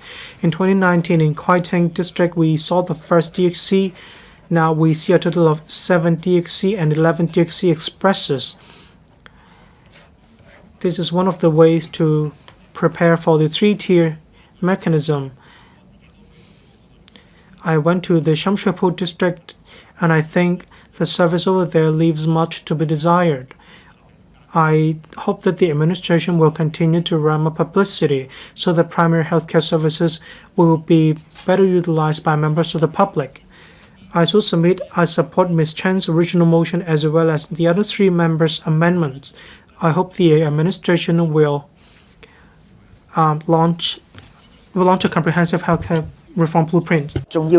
Dr. Starry Lee, I would like to thank Ms. Chen Hoi-yan for proposing the motion. I believe this issue requires continuous discussion because the healthcare reform would always be a continuous sense.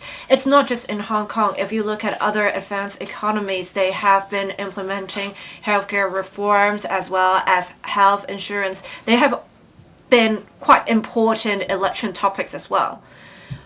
And as we have greater needs for healthcare services, we have also seen a significant increase in healthcare expenditure. So we need to make sure our healthcare system is sustainable and it can finance itself. It is very important.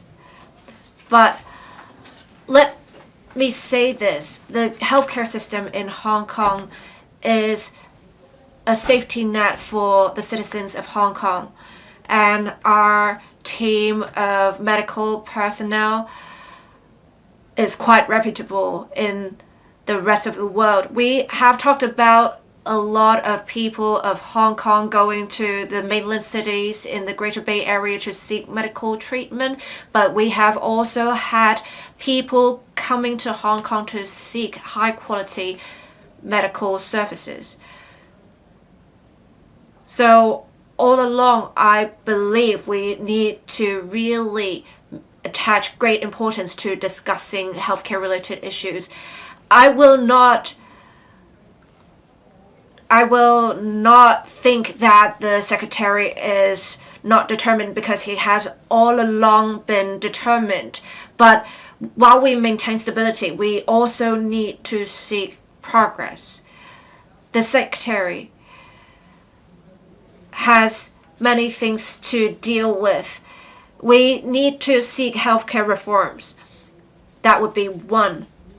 But then while we're trying to seek healthcare reforms, the grassroots are worried that they would be impacted. For those in Central Kowloon, the district that I serve, say for Wong Tai Sin, they have many older housing estates. They have a large elderly population. They are the 3rd poorest district in Hong Kong.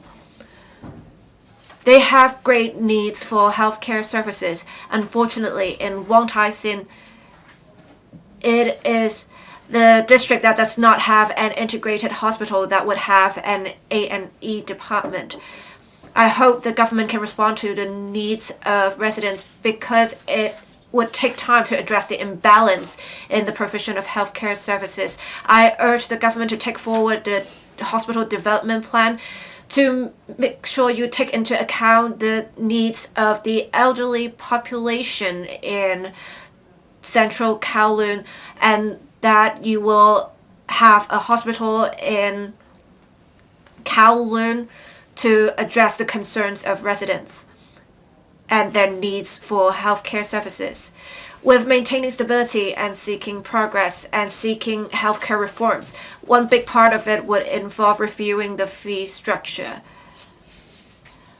But while you want to be somewhat ambitious in changing the fee structure, we also need to consider people's affordability. Whether they can afford the prices, say in Wong Tai Sin. If one can afford the more expensive healthcare services, that would be all right. But then we're talking about in Wong Tai Sin, these are grassroots elderly persons. If they need to go to the A&E department at nighttime, there is really no option in Kowloon. So will there be round-the-clock services close to the district? Or would you encourage the non-urgent cases not to go to A&E department instead of review or changing your fee structure? We really have to address the concerns of the public. That's what I would like to emphasize. Thank you. Mr. Chan Yong. Thank you, President. I would like to thank the Secretary as well. I also thank Ms. Chen Hoi-yan and the other 3 other members for proposing the motion and amendments.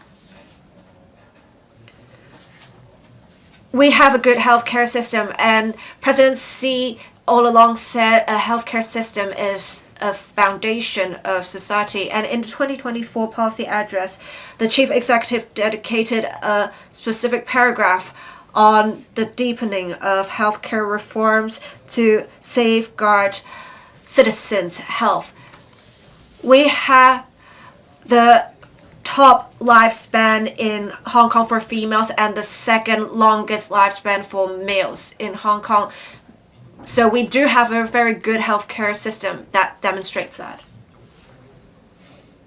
But then, while we have authoritative figures, we also have to talk about government figures. In 2039, we will have 1 million additional elderly population.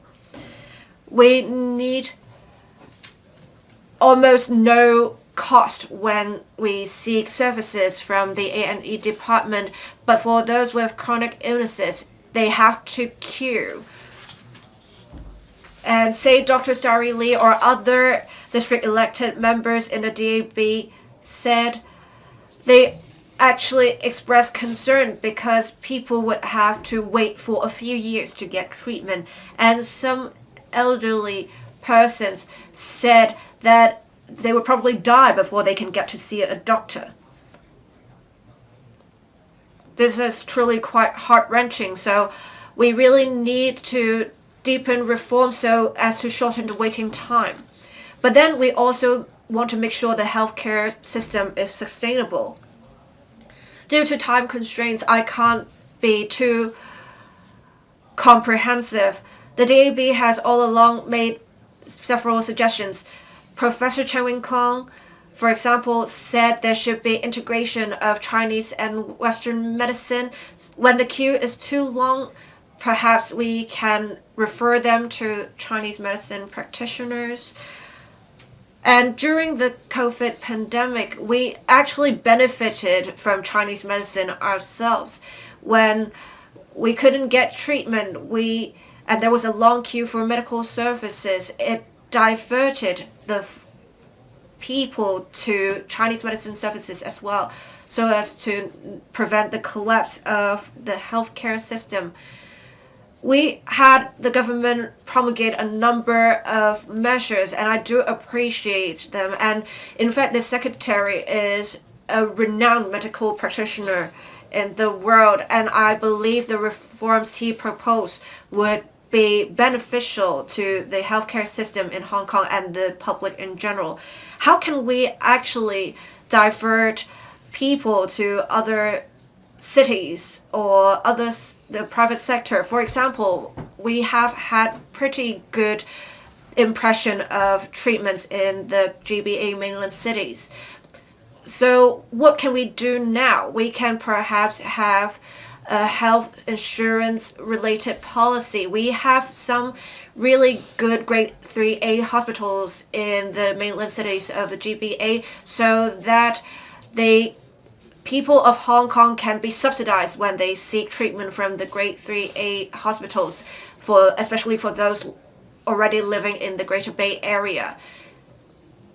Also, for Chinese medicine, primary healthcare, preventive care, the secretary talked about these, and I definitely support these. The DAB also would like to make some suggestions. We should make good use of the strengths of the mainland cities of in the GBA, we can work closer with the grade 3A hospitals. We can also do more in cross-boundary health record sharing. We can also help people purchase elderly health vouchers and insurance that can be used to seek treatment and services in the mainland cities in the GBA. This should help divert the flow of patients to the healthcare system in Hong Kong, from the healthcare system in Hong Kong to elsewhere, so as to ensure sustainability of our healthcare system, so as to better meet the needs of the elderly population in Hong Kong. I so submit. Thank you, President. Mr. Tan Ka-Piu. Thank you.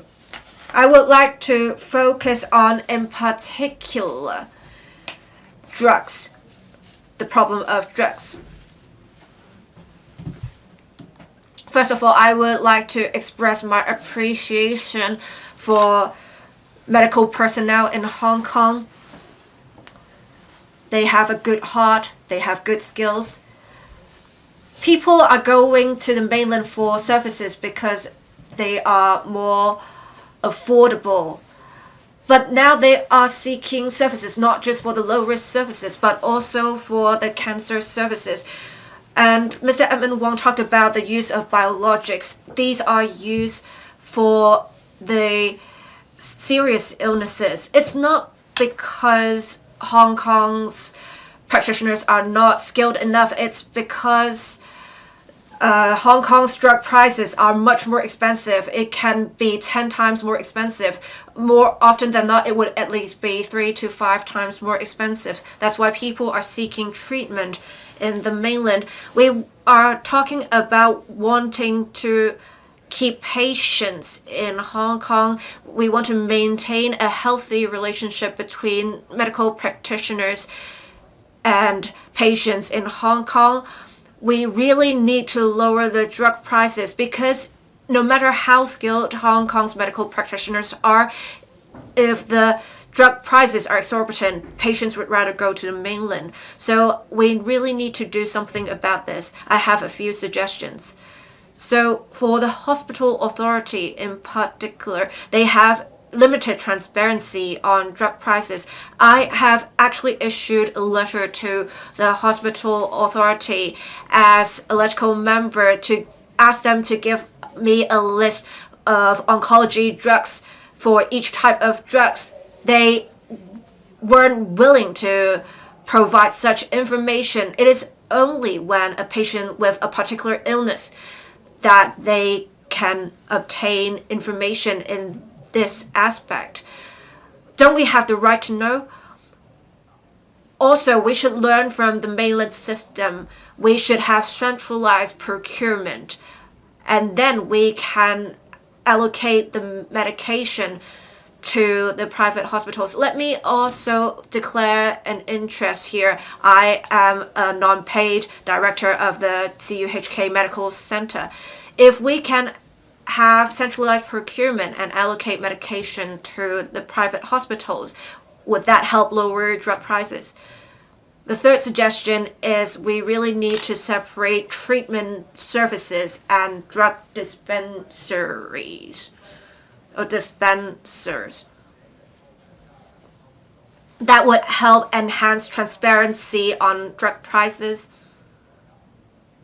It would also actually implement the reforms that the Secretary would like to implement, that is the launching of community pharmacies. I hope that the Secretary can show your determination in implementing reforms in relation to drugs.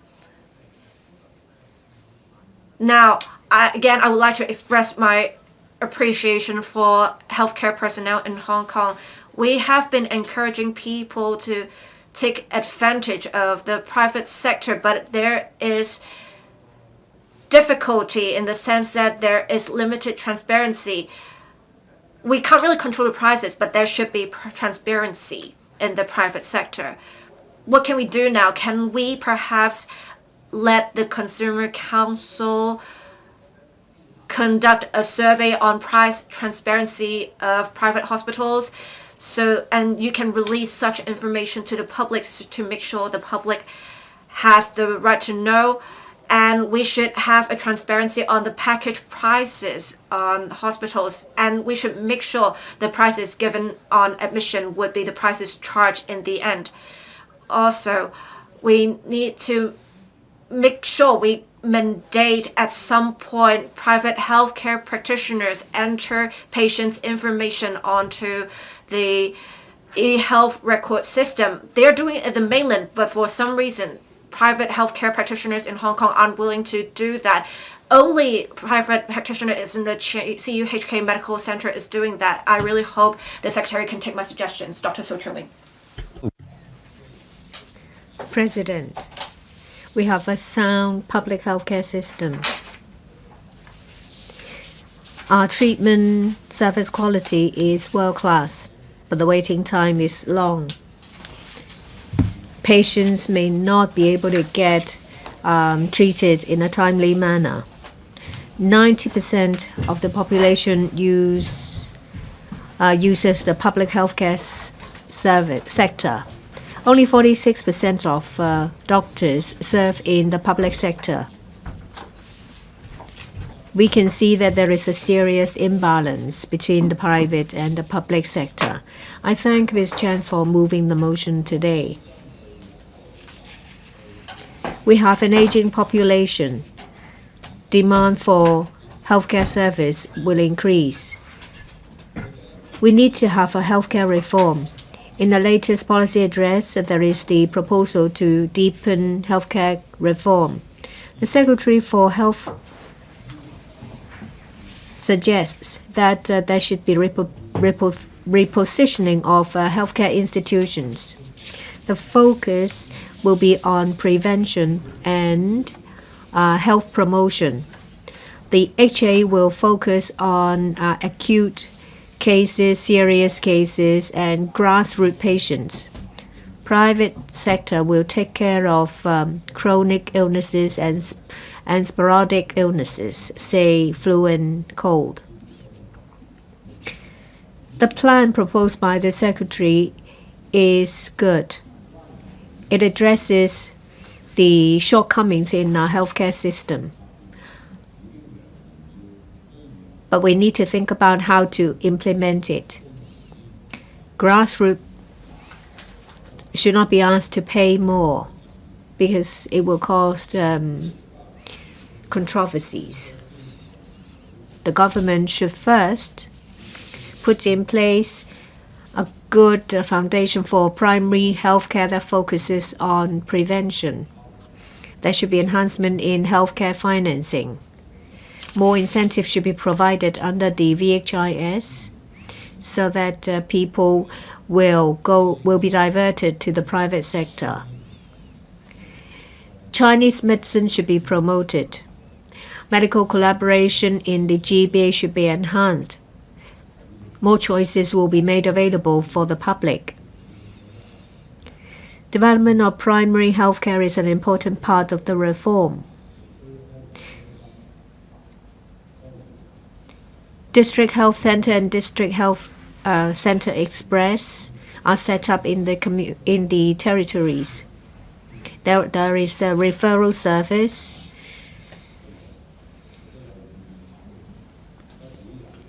But there are voices saying that they don't know what District Health Center is.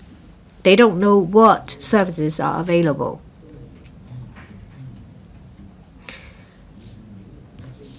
They only use the public sector in the form of public hospitals. This will drag the pace of the healthcare reform.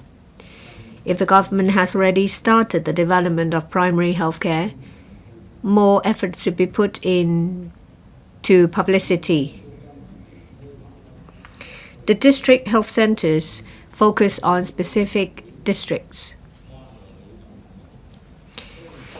Collaboration can be forged with district councils as well as district care teams. More publicity should be put in place to get people to use DHCs. The centers roll out the chronic disease co-care pilot scheme that covers hypertension and diabetes.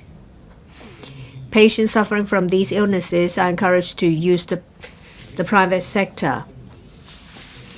The government should consolidate their experience and extend such co-care pilot scheme to other illnesses so that more patients will be diverted to the private sector. There is also the issue of public hospital authority quality and safety improvement. We need to also work on it. Professor William Wong. I thank Ms. Rebecca Chen for moving the motion on actualizing the implementation of healthcare reform. I speak in support of the motion as well as the amendments by 3 members. Our healthcare system faces challenges. There is serious imbalance of between the public and private healthcare system. We have a shortage of resources as well as manpower shortage. On top of that, our population is aging, which will only add to the burden of the healthcare system. Healthcare reform is one of the solutions. We can make use of innovation and technology to help. Say, for example, the use of innovation and technology such as AI, drones, to address the problem of manpower shortage. This will lighten the workload of staff members. It will also make healthcare service more personalized. DHA offers a teleconsultation service. More teleconsultation platforms should be put in place to further publicize this service.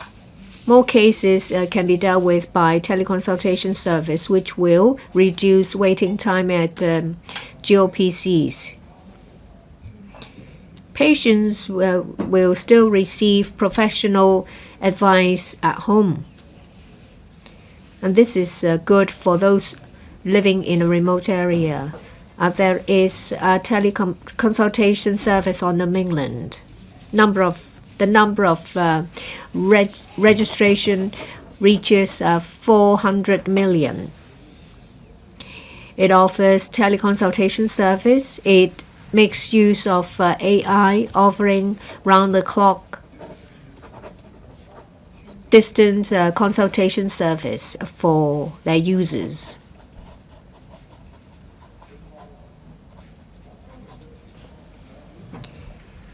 In the 2 sessions, low-altitude economy is written into the work report. The SAR government set up the working group on low-altitude economy. It advocates the use of drones. It can be used to deliver medicine to patients in remote areas so that they can receive medications in a timely manner. People living in remote areas, after they've used the teleconsultation service, can receive medication by drones. This will save patients who live far away or who are mobility impaired a trip. In 2023, there was a drone network on the mainland. The drones are not restricted by land traffic. They can enhance efficiency and coverage anytime. Hong Kong can draw reference from this approach. Low-altitude transportation of pharmaceutical products and medicine can use drones. We've started using artificial technology. In university hospitals, there is a paperless medical record. There are also online booking systems. This reduces waiting time.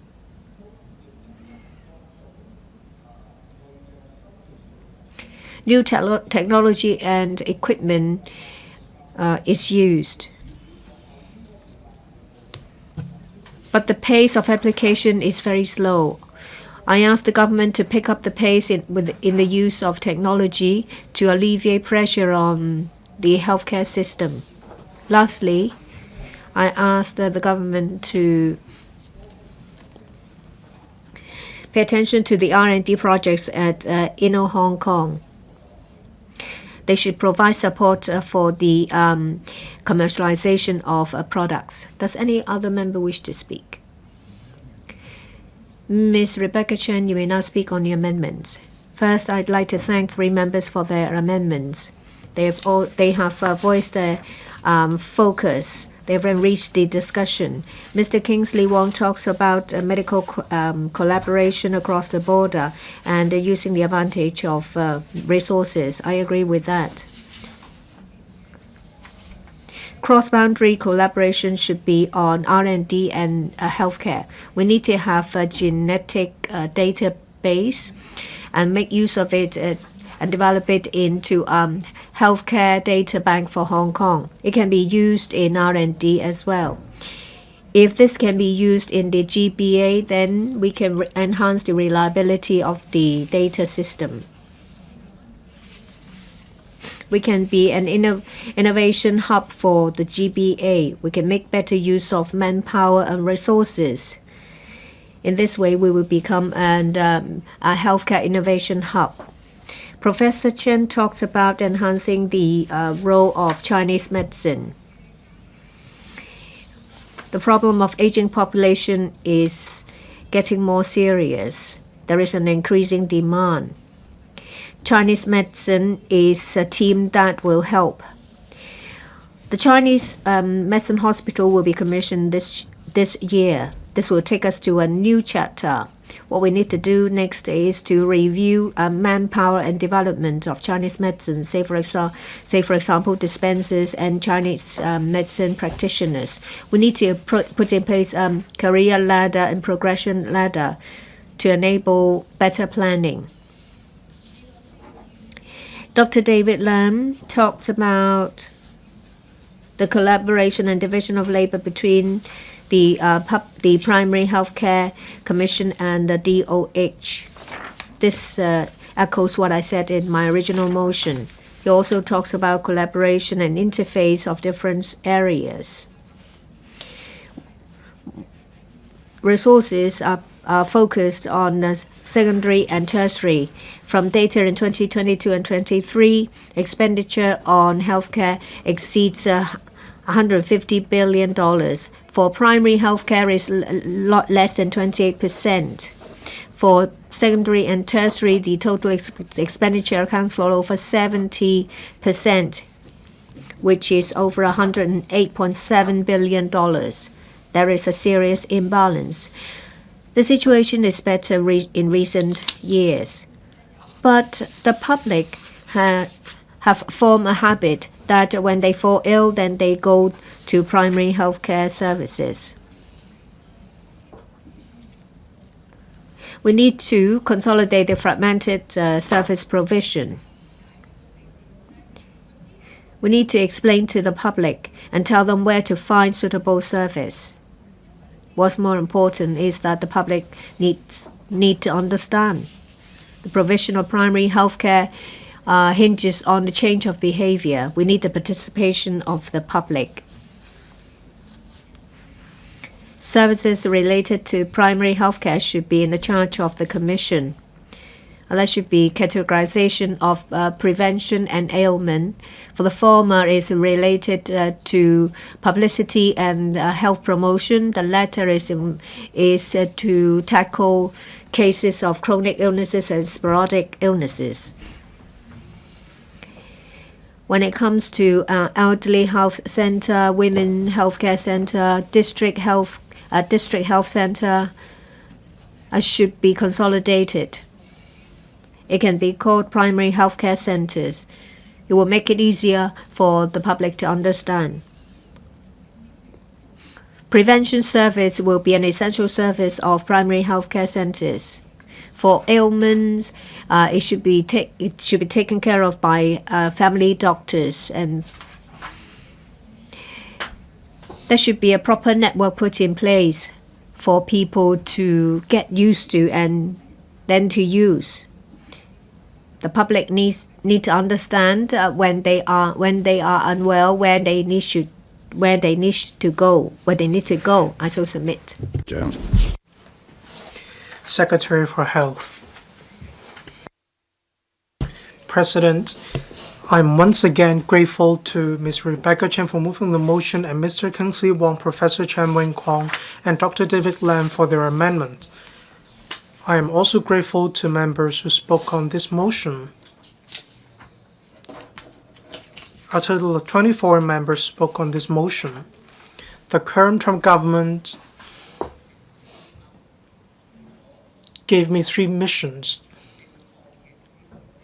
I needed to fight the pandemic, and the pandemic was kept in check. We need to reform and innovate in order to improve the quality of the local healthcare system. And we also need to leverage on our medical strengths to drive the medical innovation and integration in the GBA.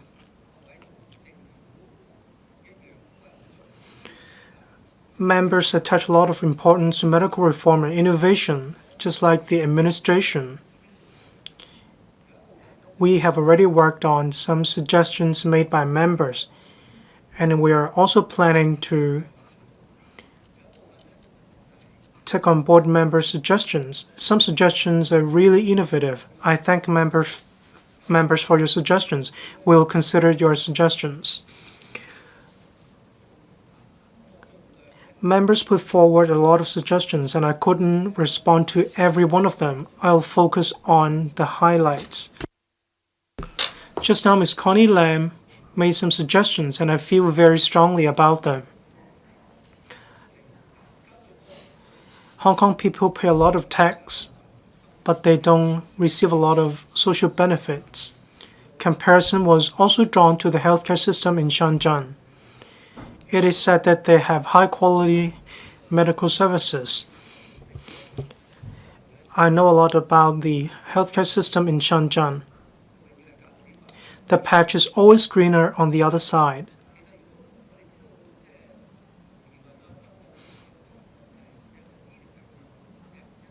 The healthcare system in Hong Kong is different from that in Shenzhen. We need to achieve complementarity. So let's take a look at the medical system in Hong Kong. Do we really need to envy that in Shenzhen? Isn't theirs definitely better than ours? Well, our medical insurance policy is the best around the world. We have a low tax regime. The income tax is kept at 15% of one's income, and the tax rate in the mainland is much higher. Residents in the mainland need to contribute to the medical insurance account, whereas in Hong Kong, we don't have to pay at all. When we enjoy medical services, the co-payment amount is very low. The subsidy rate is about 97%. It means people in Hong Kong only pay a co-payment of less than 3%. The best medical insurance policy in Shenzhen, the maximum co-payment amount is subsidizes 90%. In some cases, a patient has to pay 40% or 50% as the co-payment amount. So the system in Hong Kong is actually much better. Many people want to get a Hong Kong identity card. That means you don't get to pay the co-payment amount as high as that, but then you enjoy the medical benefits. We should learn from each other. We have the principle of one country, two systems. We shouldn't ask our patients to go to another area, nor should we envy another region. On making good use of resources, according to 2022 to 23, the public expenditure on public healthcare system, the recurrent expenditure including public and private sectors, reached $226.3 billion. Only $60.3 billion is in relation to public healthcare sector, so the ratio is 3 to 7. We focus on treatment on second level in order to reverse the trend of more reliance on treatment than prevention. We promulgated the primary healthcare blueprint.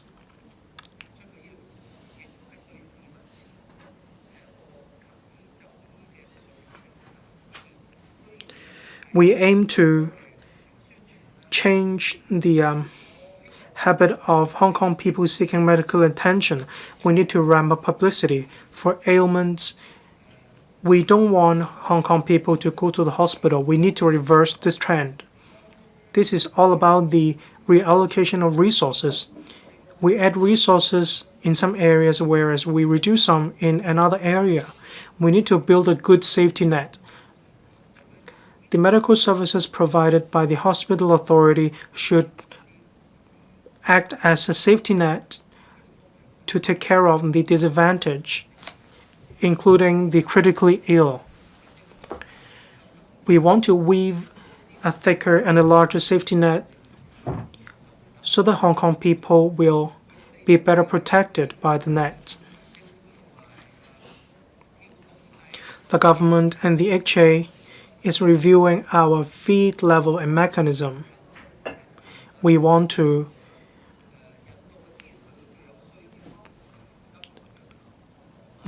make Hong Kong people use services in a better manner. We want to provide better support to the critically ill.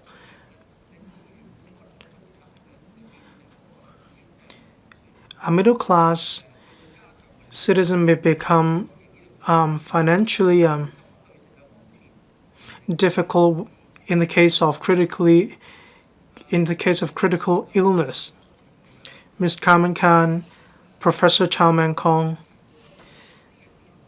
mentioned private medical services. Indeed, private medical services provide some 10% of the inpatient services as well as other services. The total expenditure accounts for 35%. They provide 10% of the services, but then the expenditure is as high as 35%. That may be a result of the medical charges. People are concerned about medical inflation or medical charge inflation.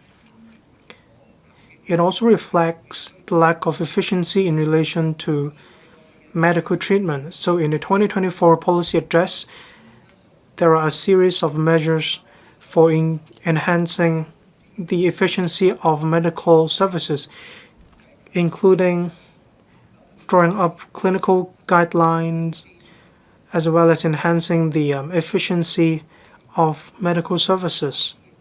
The HA is looking into the transparency of private hospitals. We're going to make to make laws to protect citizens. We have already finished the consultation report.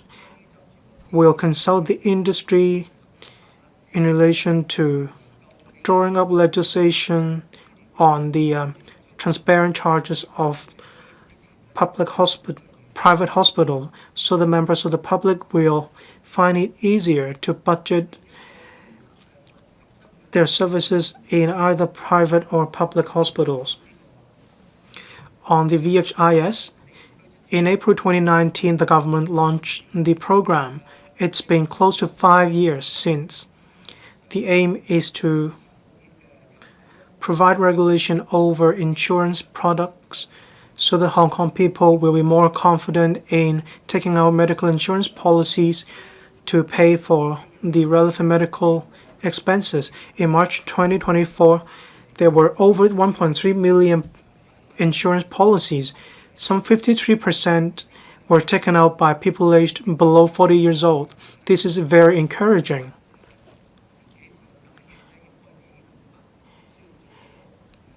younger people understand that they have to protect themselves in relation to medical insurance.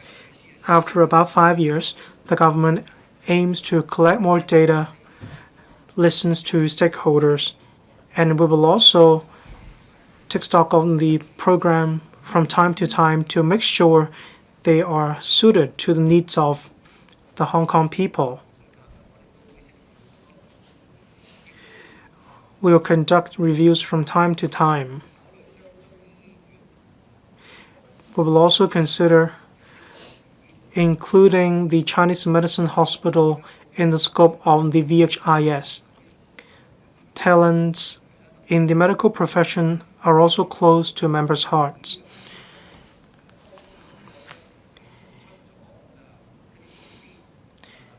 We have rolled out different measures for enhancing training for medical professionals, increasing the number of training places, including doctors, in 2009 from October to October 2011, a total of 300 training places back then. Now we have 600 training places. That is an increase of 100%. Regarding dental training places, the figure increased from 53 to 90.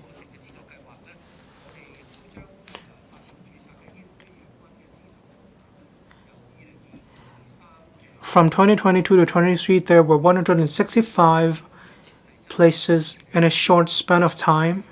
The figure increased to 2,100 in the 2025 to 26 school year. We will also use the latest legislative framework to admit doctors, nurses, as well as dentists. As at the end of 2024, under the DHHA and the two medical schools, there were 294 and 106 professionals working in these institutions respectively. This is encouraging. The nurses' registration ordinance and dentist registration ordinance, the amendments were passed. We're working hard on recruitment. We recruited 85 non-locally trained nurses, and the Nursing Council of Hong Kong is reviewing the applications as per the mechanism. In relation to dentists, last July, we started the recruitment of non-locally trained dentists. Interviews have been completed. We have shortlisted 10 candidates. Legislation only came into operation on the first day of this year. The HA will offer conditional employment, and we're going to see the first batch of non-locally trained dentists this year soon.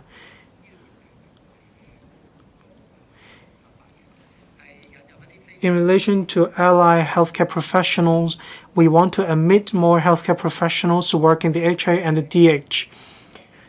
We expect in the first half of this year,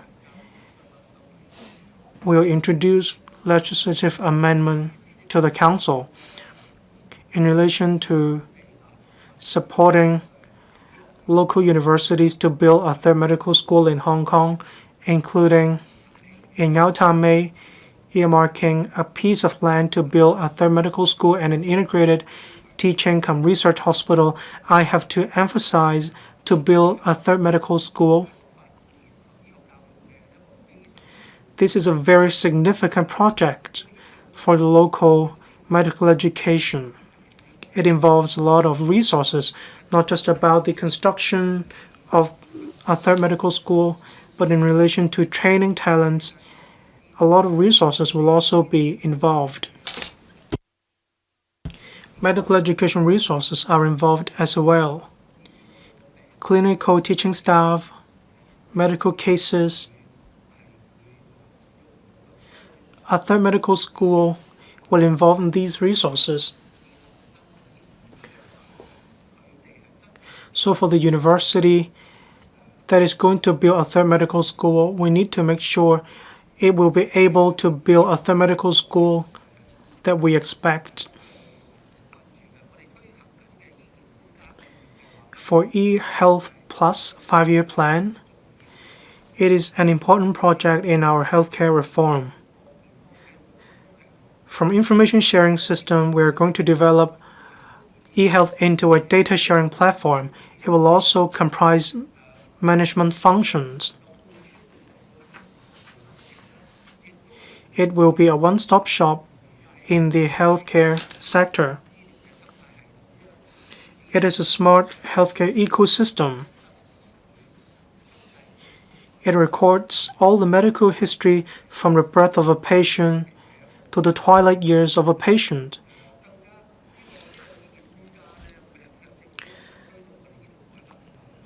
The eHealth Plus is a significant platform in our healthcare reform.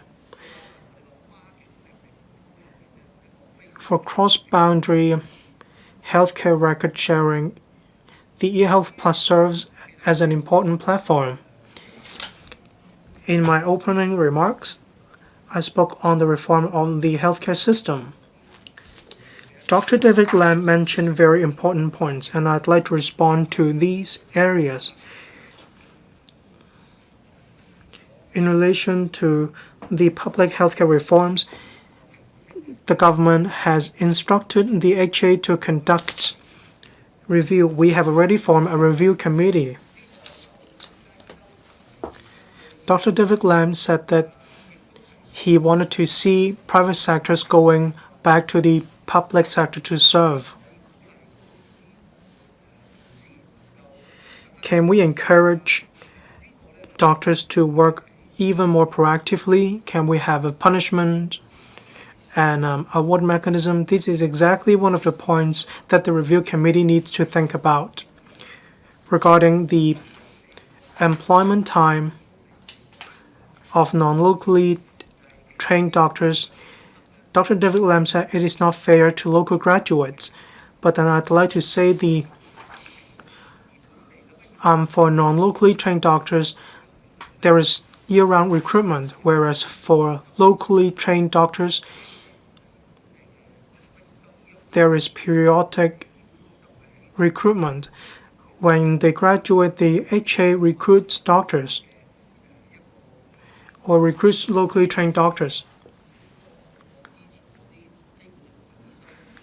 So it doesn't tilt it in favor of non-locally trained doctors.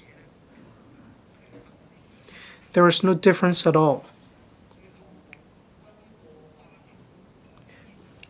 In relation to cross-boundary healthcare services, Mr. Kitson Yang mentioned that we have to achieve our preset goal.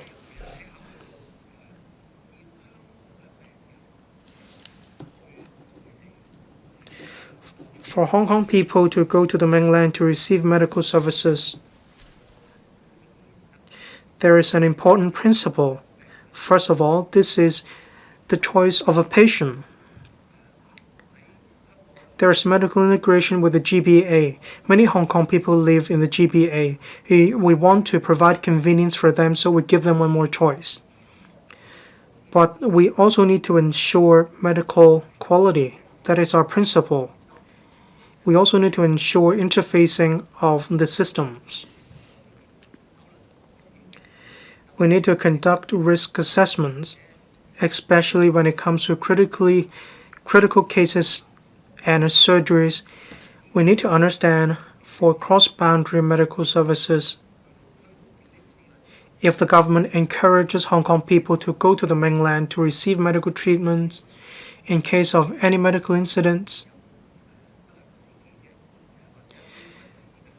which are unavoidable in the healthcare profession, they don't necessarily have to do with blunders. All surgeries have complications to a certain degree.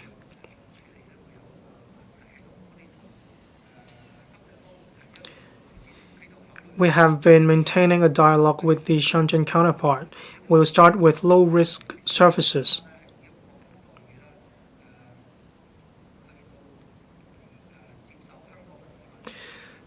Our country provides services to Hong Kong people as if we were all Chinese nationals. But services involve subsidies from the government.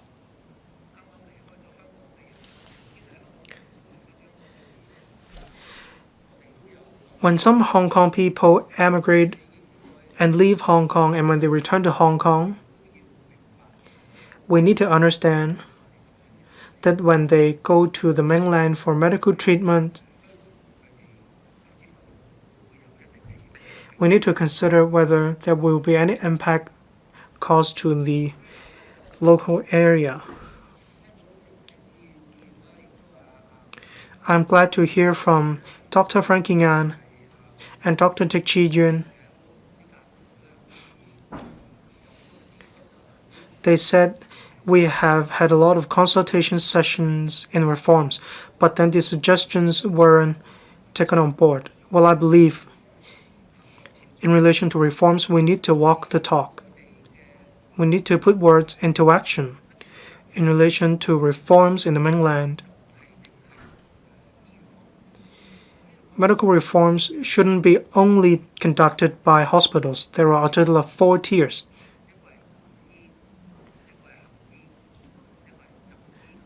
They cover different areas: operator, management, and people who go to seek medical treatment.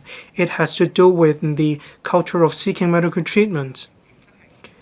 This is the most difficult, but then we have to press ahead with the reform.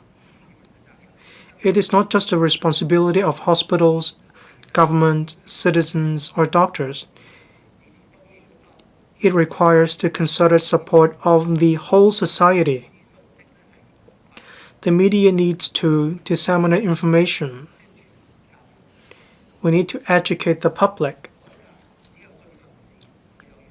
Reforms are always continuous. President Xi Jinping mentioned reforms always have a bumpy road. It is not easy to make changes. The Health Bureau will press ahead with the reform despite difficulties and challenges. Only when we innovate and reform can we ensure the public healthcare system can make continuous enhancements. We need to build a healthier Hong Kong as well as a healthier China. Thank you.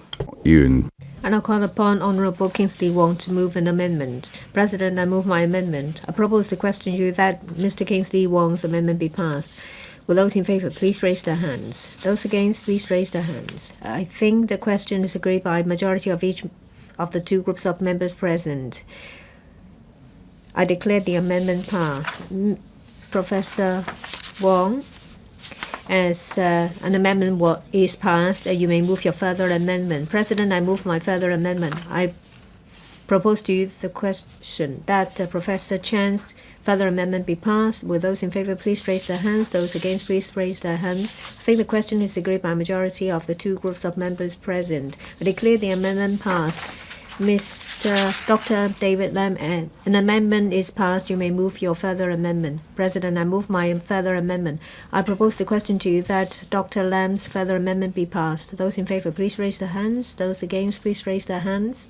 I think the question is agreed by a majority of each of the 2 groups of members present. I declare the amendment passed. You still have 1 minute 29 minutes, Ms. Chan, to reply. Then the debate will come to a close. For quite some time, a lot of people commented on our healthcare service, but at the same time, we understand that it is a good system superficially, but it's littered with problems. So it only takes a moment for it to crumble. You remember that in the 5th wave of COVID, a lot of people were queuing outside hospitals to wait for consultation. In the past few decades, different sectors in society have been putting forward suggestions of healthcare reform. A number of the reform initiatives have been put in place, but we need to continue to work on it. We have a physical deficit. We have an aging population. We should lose no time. I hope that the government, after hearing our comments, will put in place healthcare reform in a gradual manner. Specific measures and timetables should be given. The direction should be clear. We don't want to see our healthcare system crumbling. I would like to take the opportunity to thank healthcare practitioners in healthcare institutions. I thank them for taking care of patients. They're having a hard time during the flu peak. I ask members to support my motion. And I put the question to you that Ms. Chan's motion, as amended by Mr. Kingsley, Wong, Professor Wing-kwong, and Dr. David Lam, be passed. Those in favor, please raise their hands. Those against, please raise their hands. I think the question is agreed by a majority of the two groups of members present. I declare the motion as amended passed. Council adjourned. We will continue on the 22nd of January, Wednesday at 11.